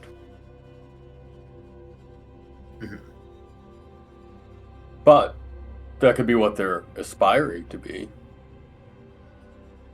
Doesn't I mean, mean who they knows? won't get there. Perhaps the King of Scales is just a symbol more than anything. Something to fight for. And that's all these people really need. The match on top of the proverbial powder house. Yeah. Inches away from exploding. I'm going to save my final thoughts for the meeting tonight, but I think I'm satisfied for now. Right. Alright. So, now you guys have recollected your thoughts. What are you doing now? Is there anything else we need to do as a group? I have an errand or two to run. Nothing important. I don't think so. Not until the morning, anyways. Until we have to go down that shaft in the underground. Yeah, probably just prep for that. Okay. Well, Then Guru? I don't know. I guess there's nothing else I can join in on. Probably go back and bank some crafting time. Okay. yeah, I'm gonna head back to Bannerhome. Kind of figure a lot of you would end up back there. Meanwhile, Vic is, off having his shopping montage to, Material Girl, and he looks miserable the whole fucking time. Well, it's like I'm walking through all of these various shops and carts, but Sasha is also there, just following me around. So it's Vic just like talking to a shopkeeper, and then just a a giant Sasha walking around and disrupting shit in the background. There's like the background. There's like a yarn seller and Sasha's just start fucking with it, ripping it all to shreds. Just sees an immaculately balanced display and just takes one paw and just effortlessly pulls out the corner, and it all just tumbles down, and she watches it. My cabbages! Yeah, I'd like to imagine that there's one camera shot of the shopkeeper in front of Vic, and they start having a conversation. And when the camera flips to look at Vic, you see Sasha dragging in a cart full of hot dogs just across the background.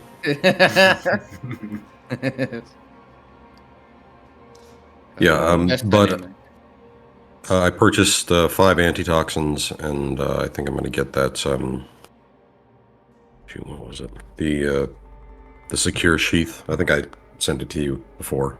Okay. Like 500 gold, so I assume I'd be able to find it here. Yeah. Most definitely. But after that, I'm probably going to have to drop Sasha off at Bannerhome, but I do need to talk to Melia about Sven's thing as well at some point. Alright. Well, it seems like basically everybody is going back to Bannerhome. I did have something I wanted to do there. Alright, since you are the only person that's not immediately going back to Bannerhome.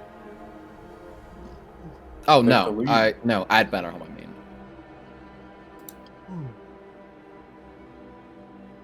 Okay. What time is it? Probably about now. You're going into about 6 o'clock at night. I'm not that late. No, not at all.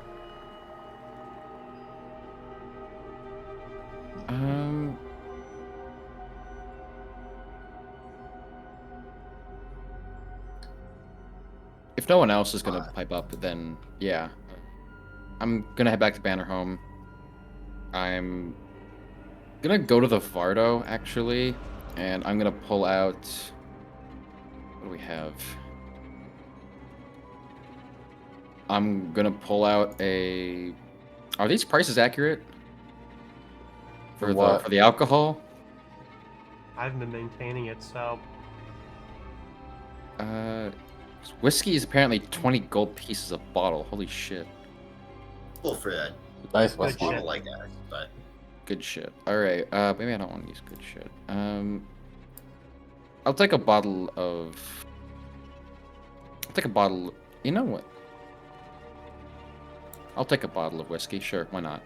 20 gold. What's 20 gold to an adventurer? Basically nothing. Yeah.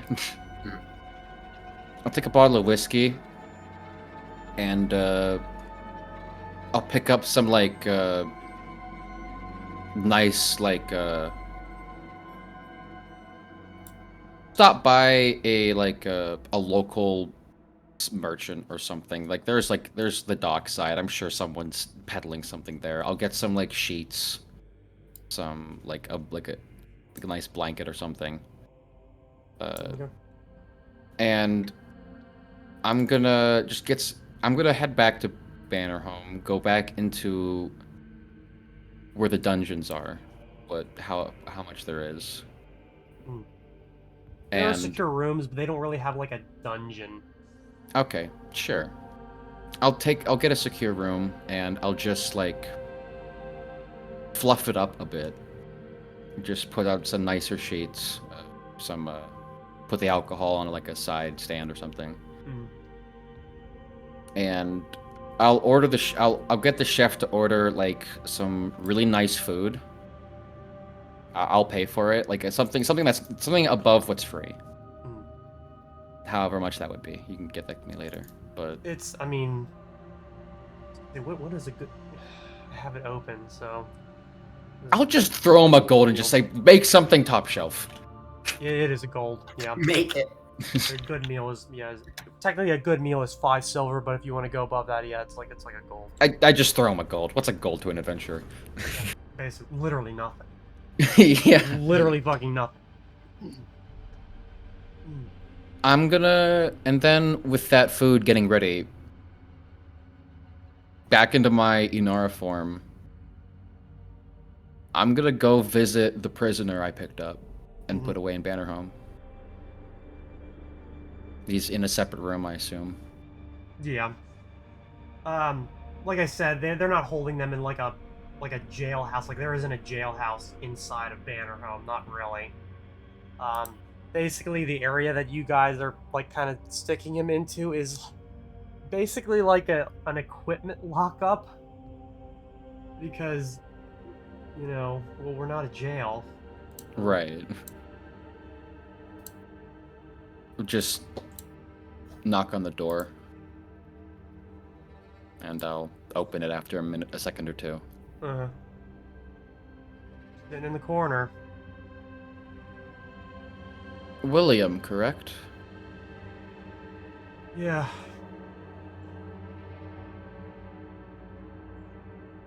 William Afton? Shut the fuck up.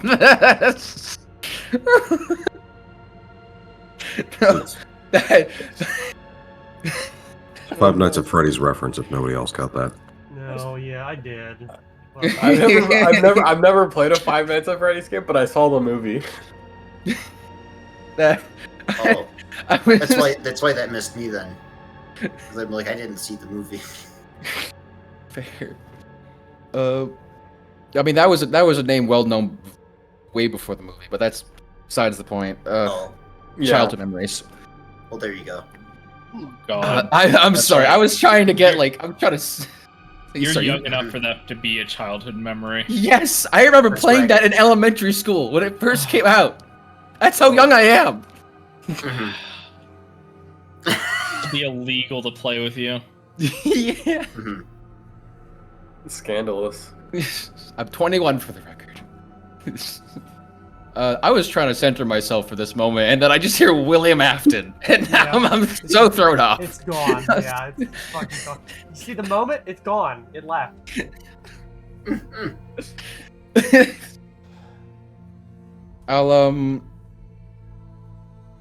I'll just I'll leave the door open, and it's like I won't enter the room, and I'll just gesture out.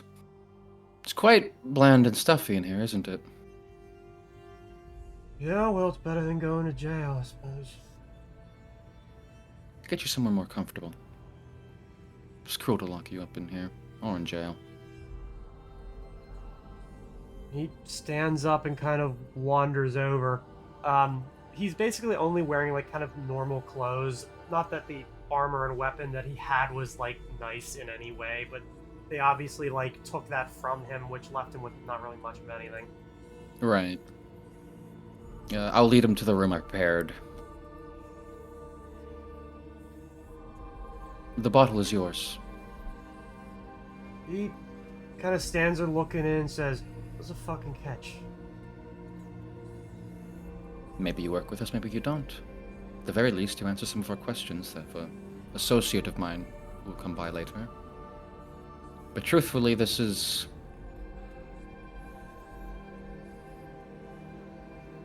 for myself, really. Personal feelings. All right then. Thanks. Not required. Share a drink with me. All right. He goes in, sits down, and you know you can spend a little time prying the bottle open. I'm assuming you at least either grabbed or have cups. Yes. Yes. Now, pour myself and him a finger's Shit. worth. Shit. Yep, a whole shit. Yeah. Austin, that shit. Believe it or not, I've been in your shoes. In Bridgefront, having to deal with who you deal with. Done my own fair share of shitty deeds. When I heard about you, I was interested. Right?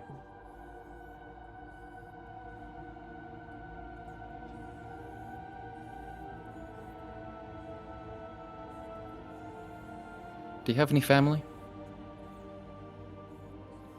My folks are still alive. Would you like us to send word that you are still alive? That'd be nice.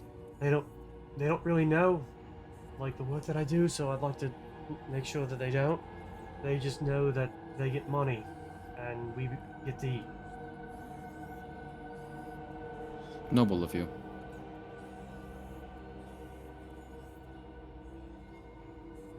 That's why you're here then. Imagine. Basically. You have all the people we have to take care of. I have mine and you have yours. And Yeah. I Sorry, what was that? I Gurgling? suppose Sorry, I'm blowing my nose. I have a cold. all is forgiven. I should have muted myself, but I didn't think it'd be that loud. No worries. Oh fuck, what was I saying? Shit. Sorry, I keep distracting No, you. it's okay. It's okay. I guess I'm tired of us having to pick a side, I guess. Us having to take the shitty way out or no way out at all. Yeah, we'll do You it. don't know. We can do what we can. The little bits, baby steps are still steps. Suppose.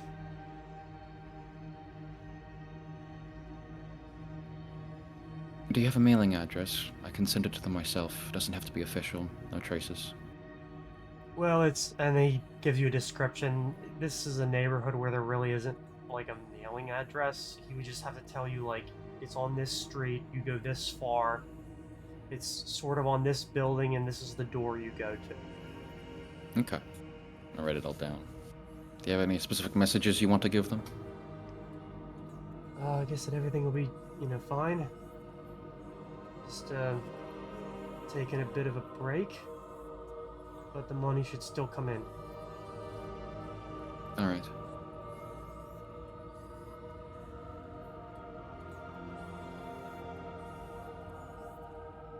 I guess...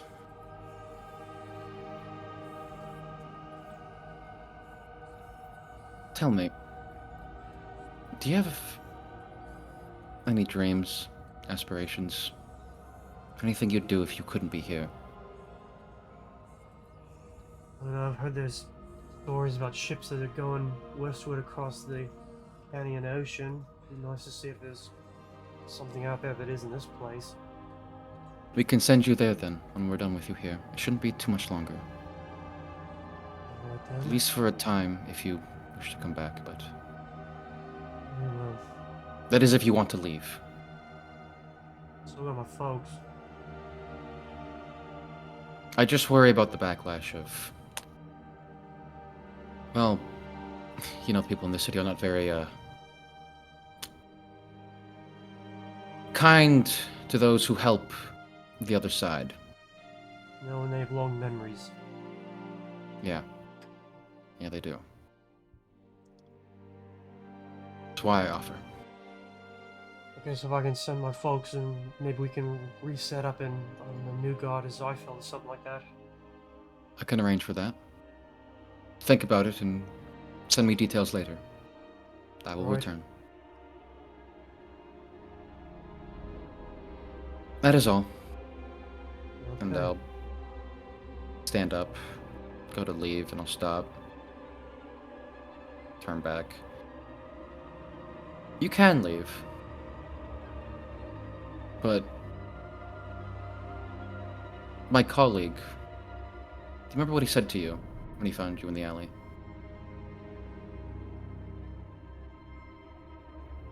I don't know, there was a lot going on at that time. I think blood was running through my ears. I get that. I believe it's something along the lines of, this isn't the world I wish to fight for. And it's not the one I wish to fight for either. Yeah. If you think you wish to help, perhaps maybe we could offer you more gold and perhaps exchange for helping us further. But we can discuss details about that after we question you further. Yeah, sure. But just think about what do you want to do? What do you want your legacy to be? That's all. Okay, yeah, I think I could probably do that. I'll leave you to your drink. No. Thank you. Right as I'm about to shut the door, it's open a crack. It's not needed. Shut it. Alright. I'm gonna go and find Cyrus now. Alright.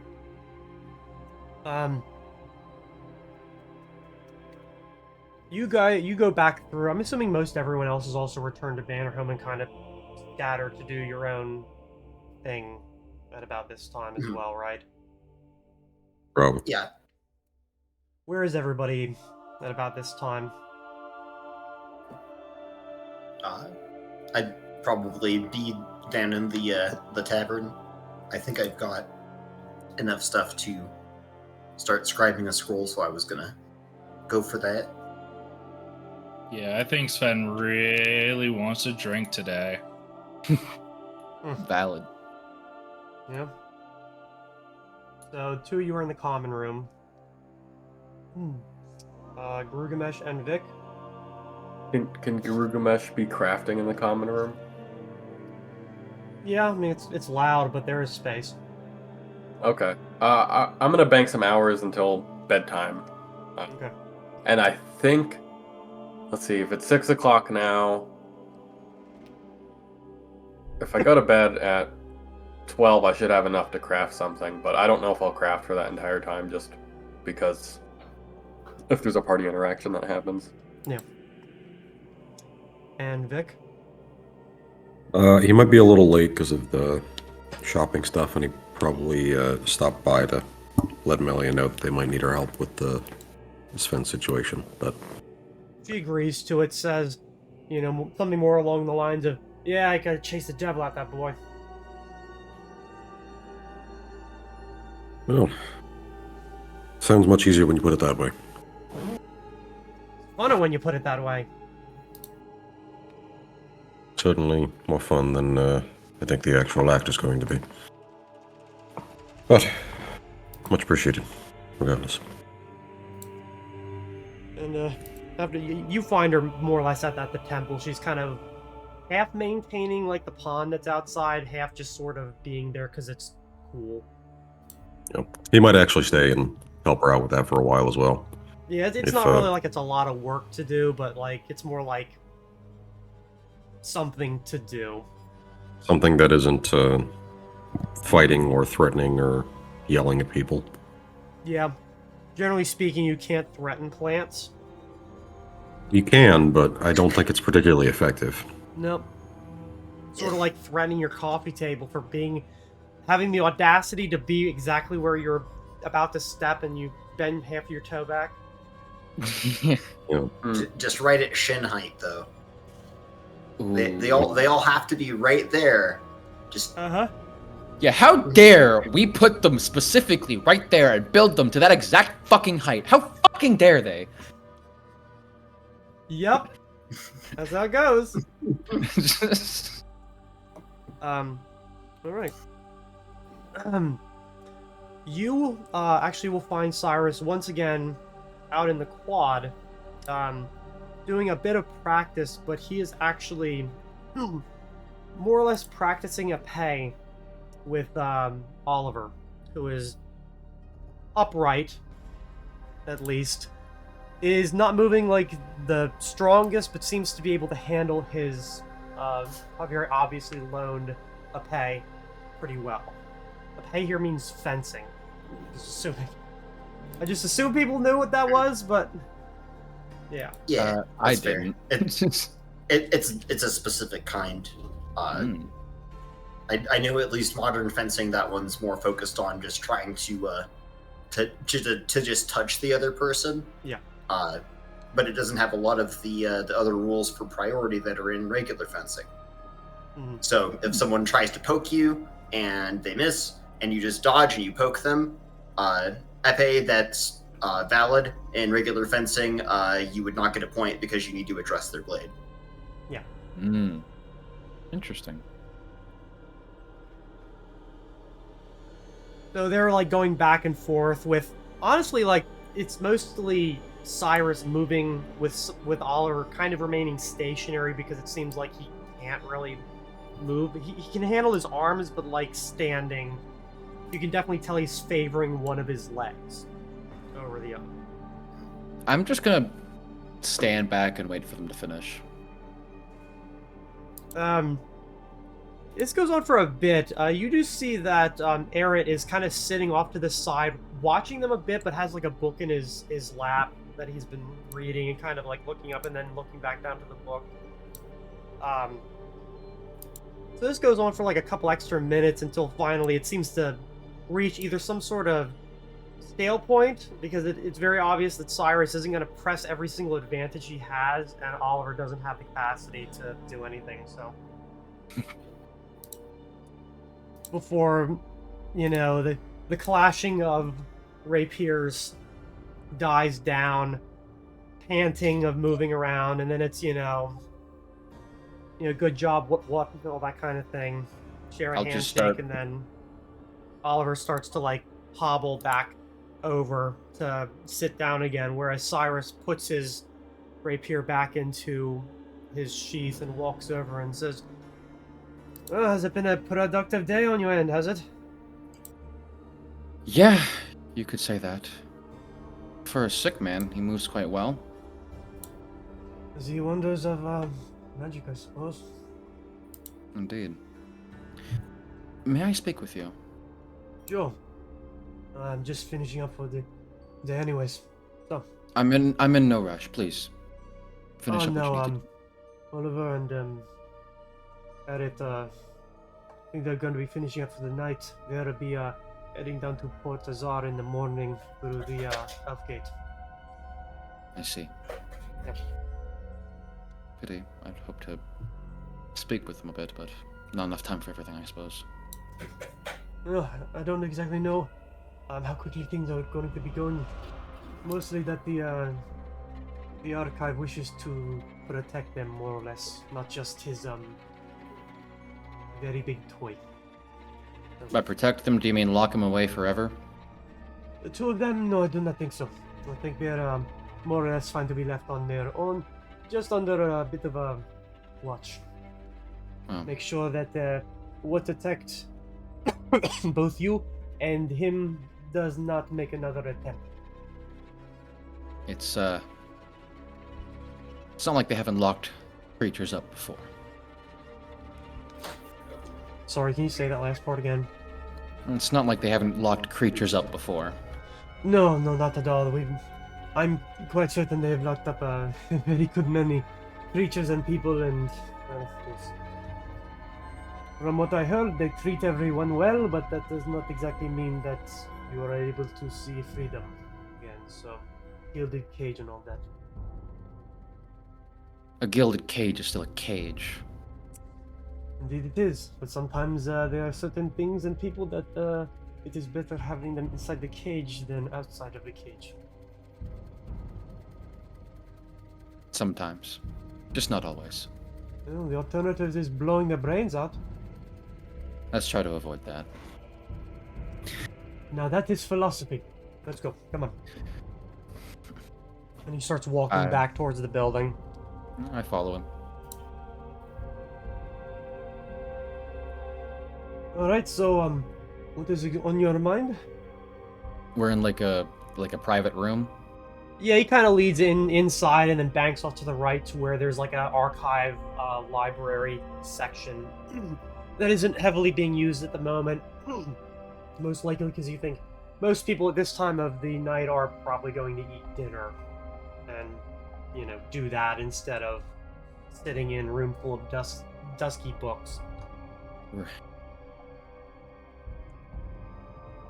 Vic'Talion told me that you asked some questions. So I did.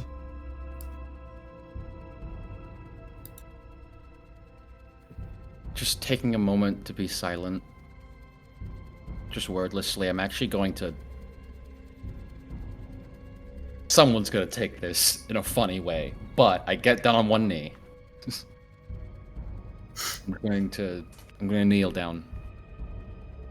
In truth, I've been terrified to speak with you. I've never been able to speak with one of my own kind before. And suddenly, hearing you in my head and knowing exactly what I was hearing was...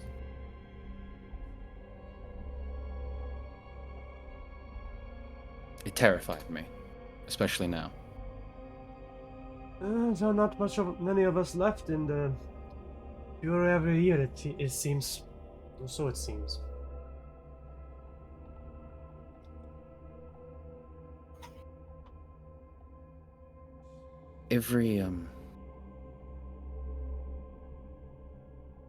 Ever since I left, whatever the closest thing I can call. Do you know of a city named Elmhart? Yes, I've been a few times. So you're familiar with the climate? Here, but better, how did they put it? They present it better. Hide it better. Yeah, well... Underneath that visage is...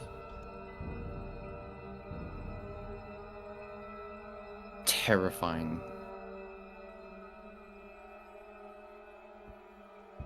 It's not a safe place for anyone. Human, elf, beast folk, dwarf, gnomish, what have you. Orcish, catfolk, kitsune. Yeah, right. It is where I spent most of my life, and it taught me a lot of wrong lessons I see now. And when I finally got away from there,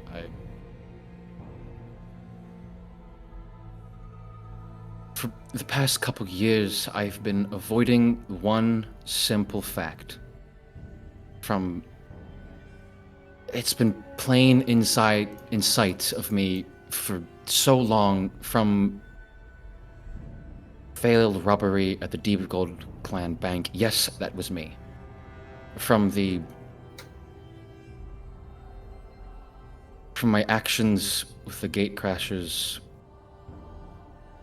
from my stumblings yesterday and today, I've been avoiding the one fact of my life, that is, I am weak. In body, in mind, and in spirit. I am weak. I have been reminiscing on that the past few days, and now that I see you in front of me, I see strength, knowledge, wisdom, and I see that in many of the gate crashers in various forms, some more esoteric than others, most strongly in Vic. Everyone here has their strengths. Some people are quite smart. For example. Some people are quite strong. Gurugamesh, for example. Some people have good I'm not. hearts. But everyone has their weaknesses one way or another. I'm not done. If you will let me.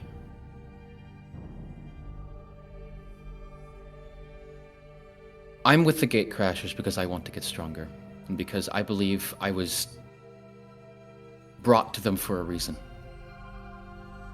I believe I'm not with them by accident. I truly believe that. I believe that I've seen what we can do together, how strong we are together. And yes, we're a bunch of bumbling fucking idiots. And yes, we do have our strengths and weaknesses, but we're strong together. And I don't want to see that break. We fucked up. I fucked up, but I think now I can finally grow stronger, and I guess I'm asking for help. Generally a good first step.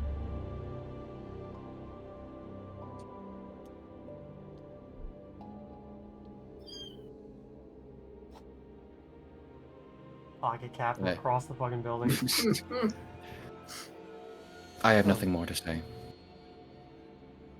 Well, you're the first person to speak to me, and if I put a bet, I would have lost it. So, If he put a bet. if I put a bet, yes.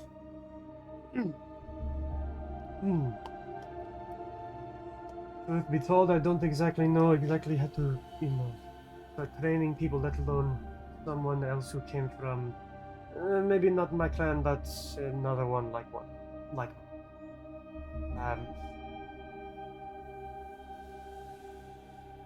I've met a few other of my own along the way, but I did not meet another one of my own until I was about 26, which was 12 years ago, about. I didn't even really understand what I was until I was about 14. I was raised by my mother, a human, which is always fun. So, it took me a very long time to understand not exactly what I was, but what I was able to do. And it wasn't until I met another one of my own to realize there are things that we can do that many other people cannot. I don't know if the things I was taught were related to the people my father were related to, but my tricks are mostly in chaos. Each one of us has a bit of reserve of energy within us. Being able to access it allows you to do things that aren't quite magic, but aren't quite a physical skill.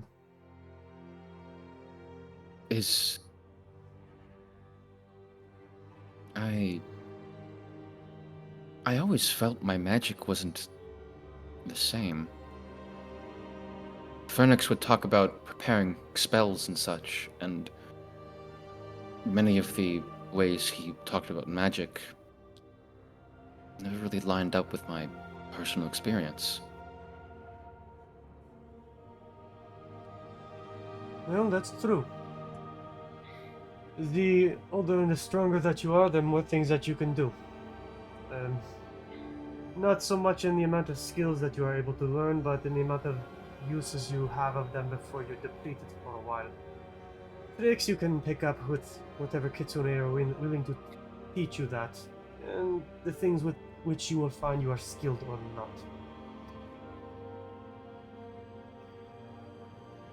It will be difficult, to put it lightly, to find that centered focus. And if you believe that you are lacking in many different spaces, Cyrus, my life has been riddled with difficulty. I'm ready. Teach me, please. all right.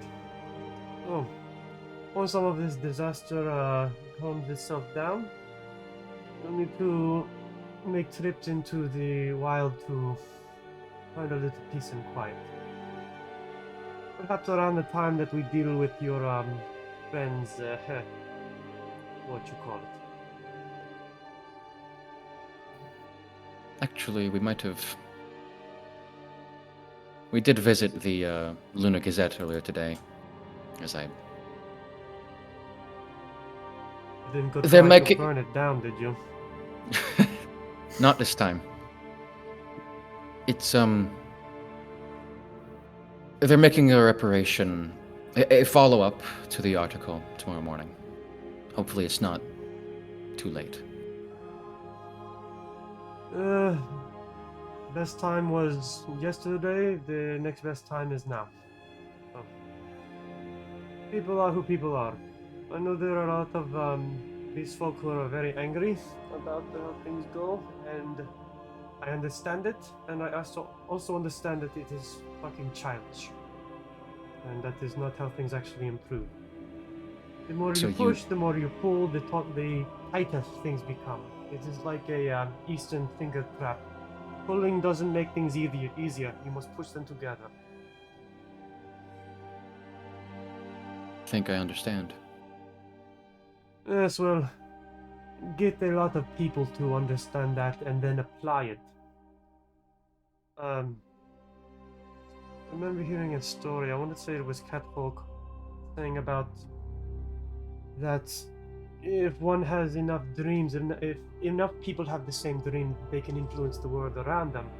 And at one point, the Catfolk actually ran everything because they shared the same dream.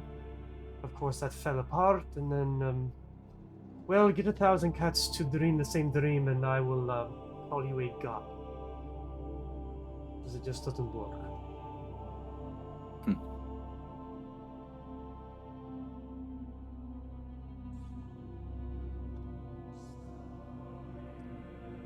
I'm not sure what to say to that.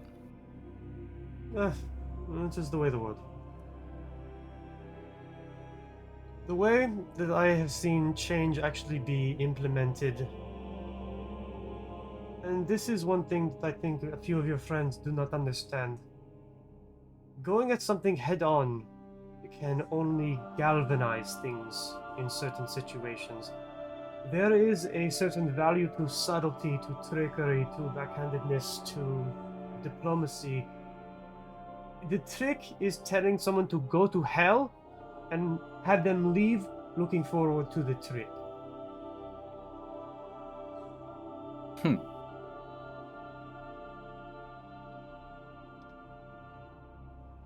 Once again, pulling apart doesn't make it easier, doesn't actually accomplish what you want it to. You have to try something different.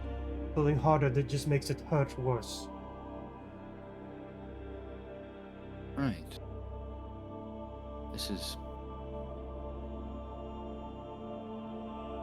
I just wish this is something that... It's not that I don't think they... Well, some of them don't understand that. Some of them just... If it's alright, I'd like to give my case for the people I'm with. I Sure. don't think Gilgamesh is a bad person. He's an idiot. He is an idiot, but He is a well-meaning idiot, but the road to hell is paved with good intentions.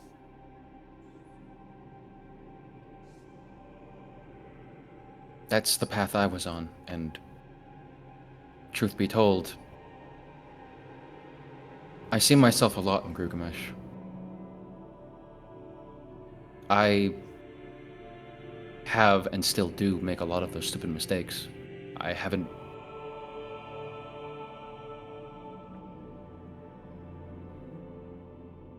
I don't want him to repeat the same mistakes I have. He wants to be a leader. That's his goal. And I want to help him achieve that.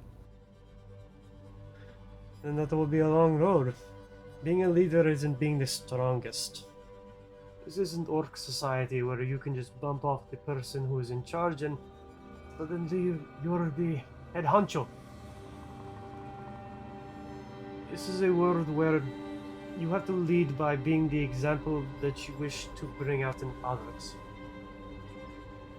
Strangely enough, I think that's one thing that I think Vic understands in his own way. Vic's a great leader. Like any Vic of us is a would be here hard without him. ass who needs to pull this stick out of his ass. That we can agree on. He needs to chill the fuck out sometimes. He's a strong moral code, but how do I put this?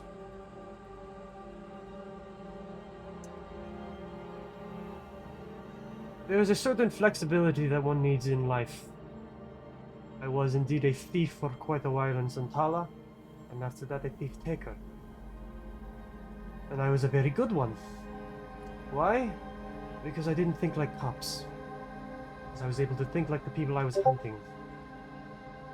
Because I was able to handle problems in a way that required flexibility in both thought and practice.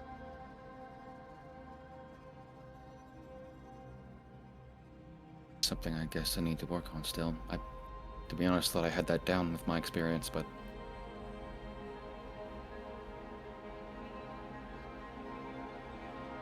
But guess not. these are things that you can only really learn through experience. A lot of things cannot necessarily be taught to you, just shown and hope that you pick it up. And with a lot of these problems, these are problems that your friends must come to me in their own time. They're not things that I can force upon them. They I must understand acknowledge that they need to grow and seek help for it. I Which get is that, and growth in and of itself. yes, I agree. Specifically for Gilgamesh, he's a little. He's an Special. idiot. He's stubborn, hot-headed, and it can be hard for him to. He's smart enough to recognize his mistakes, but I do genuinely hope he seeks you out. I think it'd be good for him. We shall see. But I wish I could tell these things to Gilgamesh himself, but I don't think he'd. I think he'd listen to me. I don't know if he'd hear me. Probably about. not. Once again, it comes back to the thing of they must recognize it and seek help for it. Horse to water and all that. He is capable of that, though. You didn't see him in the Library of Thought. He spilled his heart out. He's genuinely remorseful for what happened, and I think he will, and I hope he does seek you out. But that's not all who I want to discuss. Sven as well. Well, I've known him long enough to know that this, even before I found out this was a curse, this wasn't him.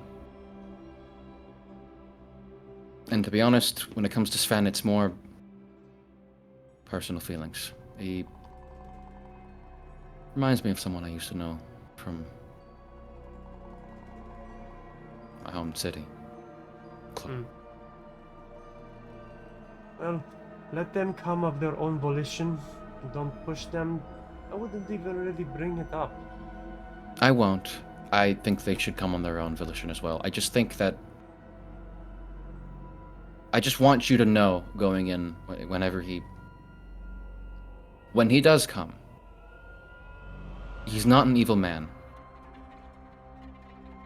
And unless he has me fooled, I don't think he is. Ben comes in. Would you like to buy crypto? Oh no, I'm completely wrong.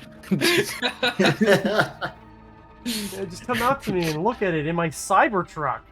Got some sick NFTs for sale. Just meet me outside in my white unmarked van. Hey, does this cloth smell like chloroform? I just think, if you were to ask me, he seems like someone who was misguided and drawn down the wrong path, and I want I think he can be brought back from that path. Well, that will be up to him. That's all. I just... Those are the two troublemakers as of late, and I just think that they deserve a second chance. Well, if I wasn't going to give it, I probably would have divested myself entirely by now. But Fair enough. Perhaps I'm just speaking unnecessarily. I apologize. It's just been on my mind for a while. even I remember who I was when I was a kid. We were all young once. I don't feel young.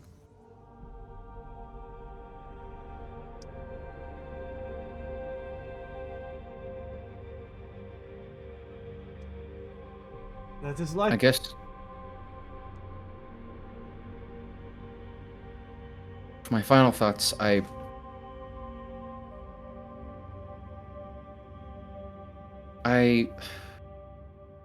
prostrate myself before you to not just ask for your help in my own weak points, but them as well. That's why I came. That's all. I have nothing more to say. Sure. If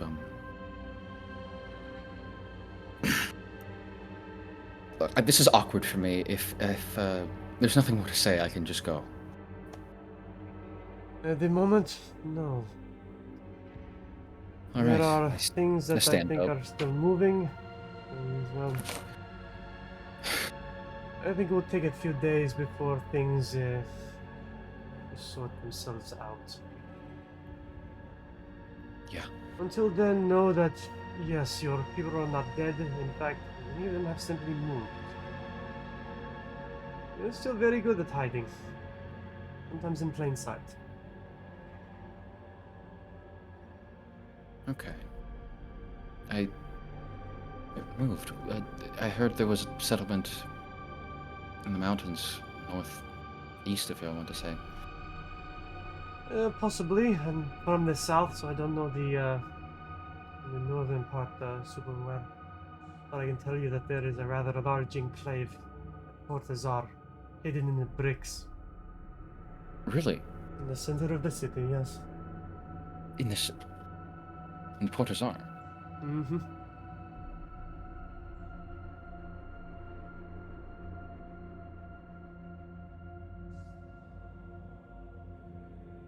Sorry, I'm just typing.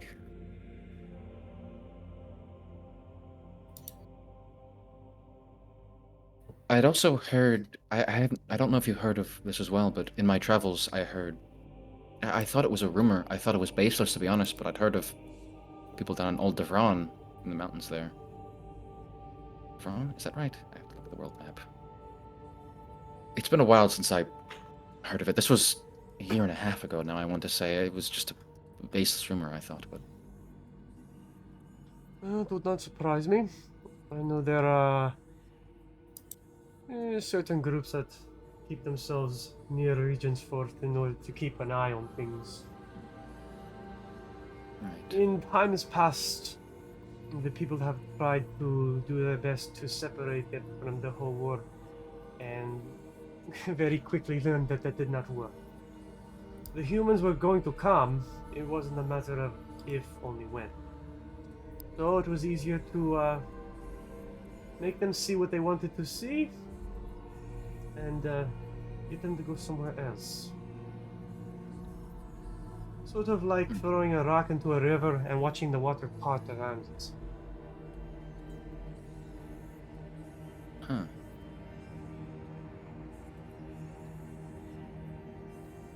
And me.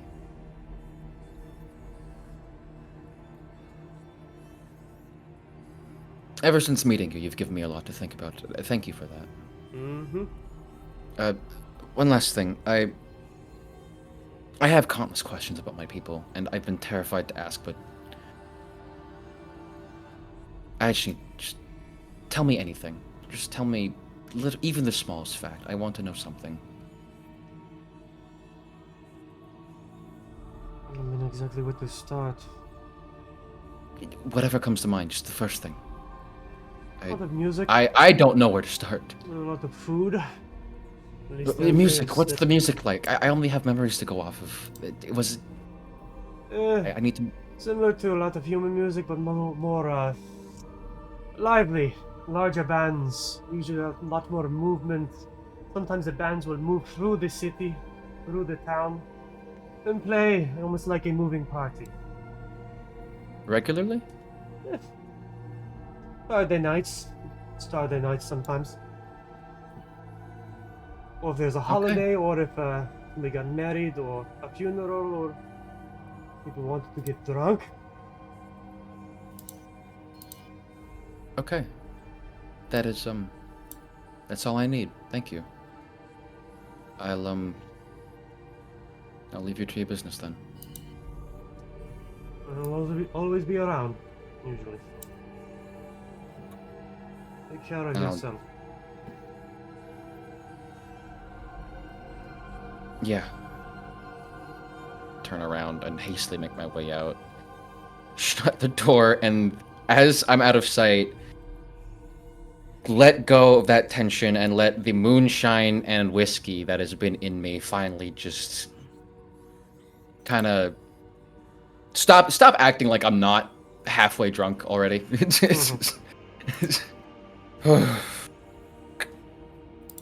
I need to sleep. That's it for me. Alright. So, the rest of you are kind of drinking, working. Vic, you and Fernix, what are you doing this evening? Well, I was gonna wait for old Etor to get back and pump that dispel magic that I got once per day into a scroll. Mhm. Which I think I need to. You should definitely Make a roll return for that. relatively soon. Good. Yep. Probably having a burlap sack or something, a bunch of basically Stars? about. Yeah, they're like in wooden frames because they're 7-pointed obsidian stars, and as you can imagine, since they're just pointy, it'd be kind of hard to like put it in your pocket or in anything that you don't want to get stabbed through. So, Yep. but a bunch of those. They've got some cords that wrap around them, and probably just look over them and be like, nicely done. Alright.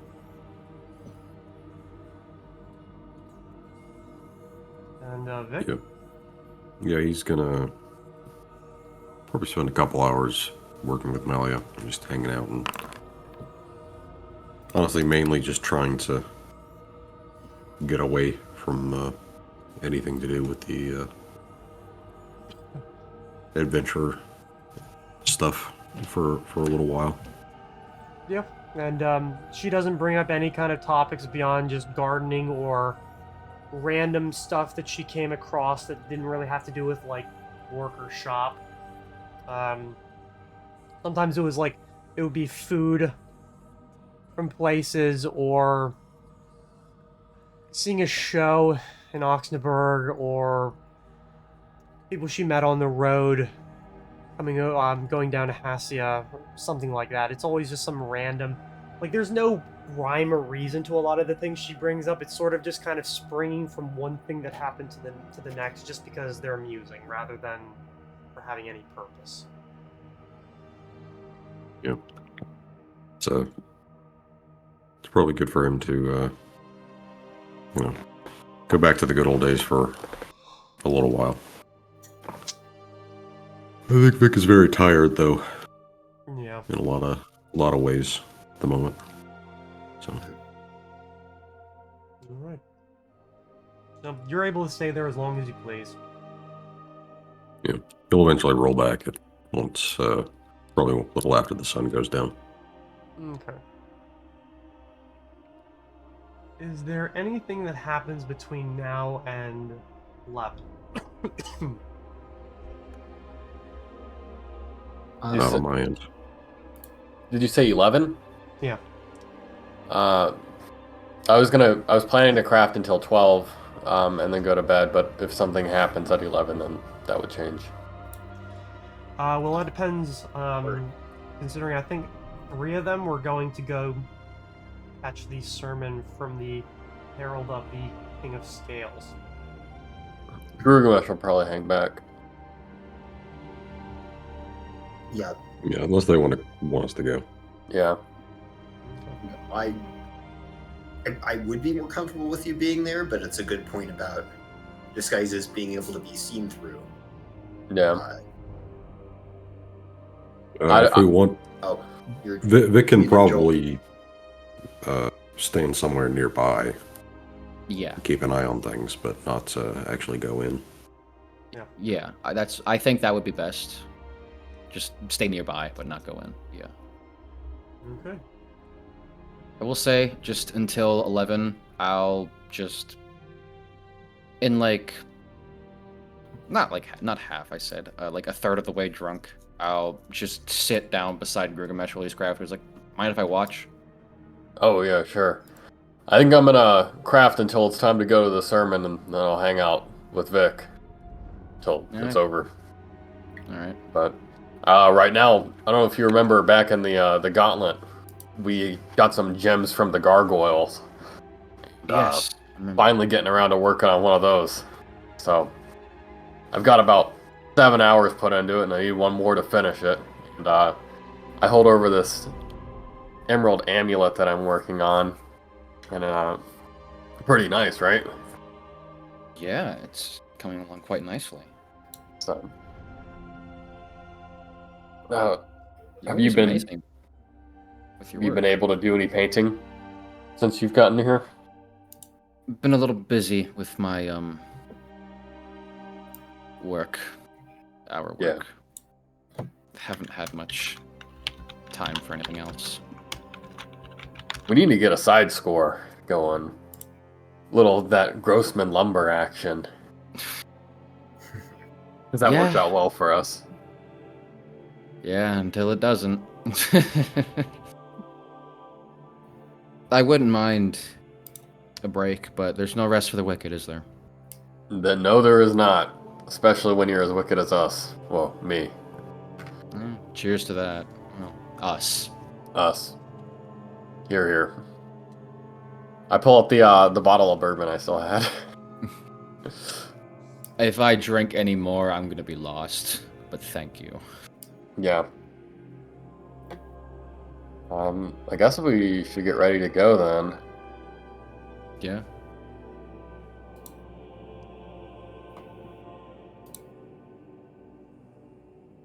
Alright. So, Yeah, we wait until 11 goes, and it comes to 11. Or just 6 about. to 11, that's 5 hours. mhm. Okay. I'll, in the hour, I'll read. I have a skill book, a book of puzzles. Okay. I guess mark off the use of that. Yep. Mhm. And I think as you guys gather yourself up to depart, going back towards the alehouse, that this is where we're going to end for the night. Right. You're definitely opening up this coming Wednesday to something interesting. So we'll see how that goes. I hope so. I'm excited. fully expecting this to be a somewhat rally type event. But that'll be interesting. Who's I mean, bringing the I- tiki torches? Yeah. Not that kind of rally. I just meant, so the sermon is going to be a guy up on a podium pounding his fist, and the crowd's going to be like, "Run." Maybe. I mean, honestly, I was kind of expecting it. Not gonna lie. Yeah, I mean, it'd be cool. Does anybody remember the the Westboro Baptist Church scene from Kingsman? Yeah. Oh, So great. I haven't seen Kingsman in so long. Yeah, that was actually really funny because I was in theaters watching that, and we live in Kentucky, so Well, they said it was like Gatlinburg, Kentucky. Everybody in the theater laughed immediately. Speaking of where we live, specifically in Kentucky, the guy who directed Birth of a Nation is buried in our hometown. Like, it's like 10 minutes from where we live. Nice. Yeah, we'll make a day trip to visit. Yeah. Christ, is that, Birth of a Nation, single-handedly like responsible for the second wave of the Ku Klux Klan. Yep, first movie also projected in the White House. Yep. Also, yeah. D.W. Griffin.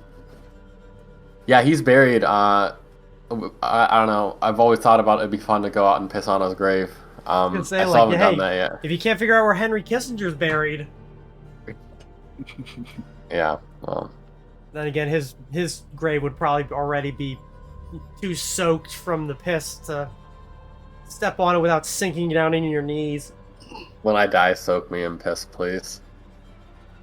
All my friends and family gather around. It's the way he wanted to go, dying, soaked in piss-stained Okay. earth. It's the classic dwarven tradition. It's like that scene from JoJo where like 2 or 3 of the characters are all pissing into the same tube. The Yeah. guy's buried underground. Jesus Christ! Yeah. You Oh my God, yeah, he's- reminded me of that. I Fucking- I actually rewatched that show. That was guy was snorkeling under the water. That wow. No, he was buried in the ground. Buried in the Oh, was sand. he? Yeah. Oh no, you're right. He was. Yeah. There's going back and rewatching that show is an Fucking experience. Weird shit. Especially season 3, Stardust Crusaders. That they do so much weird shit in Stardust Crusaders. Yeah, what about in season 5, the other piss drinking scene where the guy takes a full like teacup shot full of piss? Okay, he doesn't and drink uses- it. To be He, fair. he technically somehow uses jellyfish to absorb the pee instead of swallowing it. Yeah. As Turns opposed his to- teeth into a jellyfish, and then the Yes. jellyfish processed it. You see, so he's like, I didn't actually drink piss though, and it's like, When you can tell what the author is into. you, Yeah. I mean, did. did he at least cut it with orange Did. Fanta? No, literally the guy extremely non-discreetly just like zoop, pisses into the glass. Here, try this. It's Mhm. right in front of him. Is this the author's fairly disguised fetish? Probably. one of now hundreds. Apparently. God. That JoJo's. show is bizarre. There's literally no other word to explain it. Yep. Thus the name. Wow. That's the name. That's crazy. It came full circle. Yeah. Yeah, I also will always remember the quote. It's like, stand users look just like you and me, and they're really hard to pick out in a crowd. And then every single shot in that show is like somebody's wearing the Fibonacci sequence as like represented by a fucking outfit in a crowd full of just like blue jeans and t-shirts. Mhm. It's like it's not even stuff that you would find on a model like runway show. Weird. Like fucking anime in general, where it's like, oh yeah, I can tell you're the protagonist by your hair. Yeah, and the fact that they're sitting at the back of the classroom by the window. Mhm. So I got this new anime plot. Their It's hair about is this high school. red and it's spiky, and they're wearing like some shit that would come out of a Michael Jackson music video from 1984. Yep. Oh yeah. Well, JoJo's got some good hairstyles as well. Okay, but Got the one where it's fused to the hat, the one where it's Yep. like donuts on your head. Are we all there?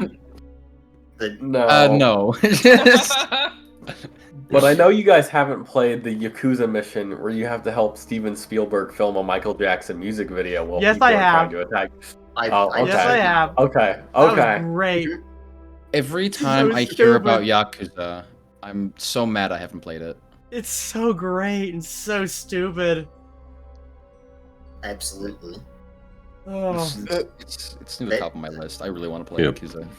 For me, it's like I've tried to play Yakuza like several times. I get about 10 minutes in, and then I open up the menu and see the skill tree, and I'm like, all right, I'm done. The skill Yeah. tree is so intimidating. And then there's like, oh yeah, how many fight styles do you want to mix and match? Because there's like 12. Yeah, it's Did I tell you I 100% Yakuza 0? That fucking Really? sucked. It sucked. Oh, Why would I you didn't- do I that if Well, because I was really into 100% in games, and after that, I'm not 100% in a game. Like, that was like years ago. That was like fair.